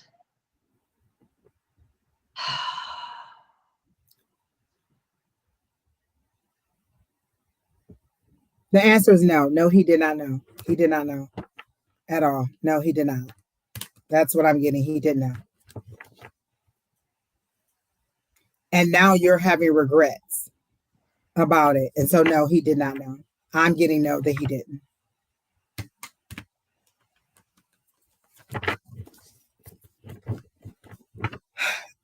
This is what Spirit told me to ask you. Why does it matter? He's dead. And not to be harsh, but why does it matter if he knew that you loved him? He's obvious. Okay. What they're saying is you are having some regrets for some of the things that you did in the situation. They're showing me like a long-term illness or an illness that took a long time, and you may not have been the most nicest person in the world. And so you want to know if even in the way that I treated him, was I nice to him? I mean, does he understand that I loved him, even though I may not have been the nicest person in a situation? Like, you know how maybe you have an ailing, oh, you believe you guys are eternal? Oh, okay. Well, then there's only one way to see. You know where he at. Maybe you need to go and ask him. Like, this is what they're saying to me. You're not living your life in the present because you're so stuck on the past. Live your life in the present. You cannot make up for those past decisions. You can't live your life in the past. You need to move forward. If this person is deceased and you did not treat them the way that you need, because there's a reason that you're coming to me. You're not telling us, but there's a reason that you're coming to us and asking if this person knows. So either you weren't exactly who you've been thinking back on it. Well, did he know I love him? Did I treat him the way that I was supposed to? Was it a sudden death? Was it something where this person isn't aware that I love them because I didn't treat them the way that I think that they needed to be treated? And so now you're coming back to say, well, in the afterlife, does he know? And I gotta know. To do.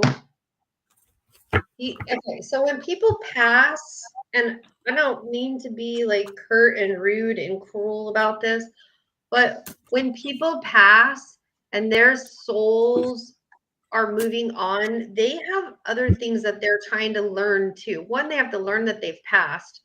Two, they have to learn what it is like to be in that dimension. And then they have to learn, like there are things that they have to learn. Are they somebody's spirit guide now? Are they somebody's guide? Are they somebody's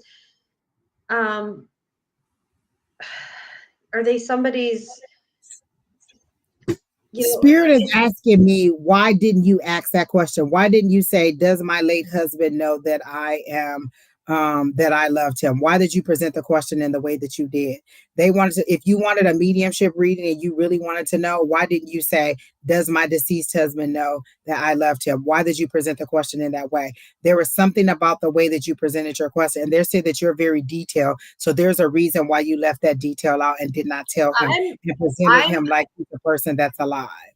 I'm thinking that she wanted to see if we were legit. Well, just Spirit legitimately told me no, that he doesn't know. So that's the answer. And that's what they're showing me. Like, they're showing her in the Seven of Swords energy. Like, there's a reason that you presented that question in that way. There's a reason you didn't say, hey, I want to know if my deceased husband knows that I love him. You did it that way because you wanted to, you were omitting that information for a reason. And this is the same thing that's going on in your relationship. You omitted, there are things that you didn't do in the relationship, and now you want to know, after this person is gone, did they know what I meant or how I felt? there was a reason that you presented the question that way. Spirit is telling me there's a reason that you present that question that way and you omitted that. Because most people who want a mediumship read from their person, oh, my such and such passed on. I want to know if they know that I love them. I want to know if they're still around. You said, I want to know if Franklin knows that I love him because you wanted to see because you didn't want us to know that he was deceased. And you wanted to see if we could tap in like that.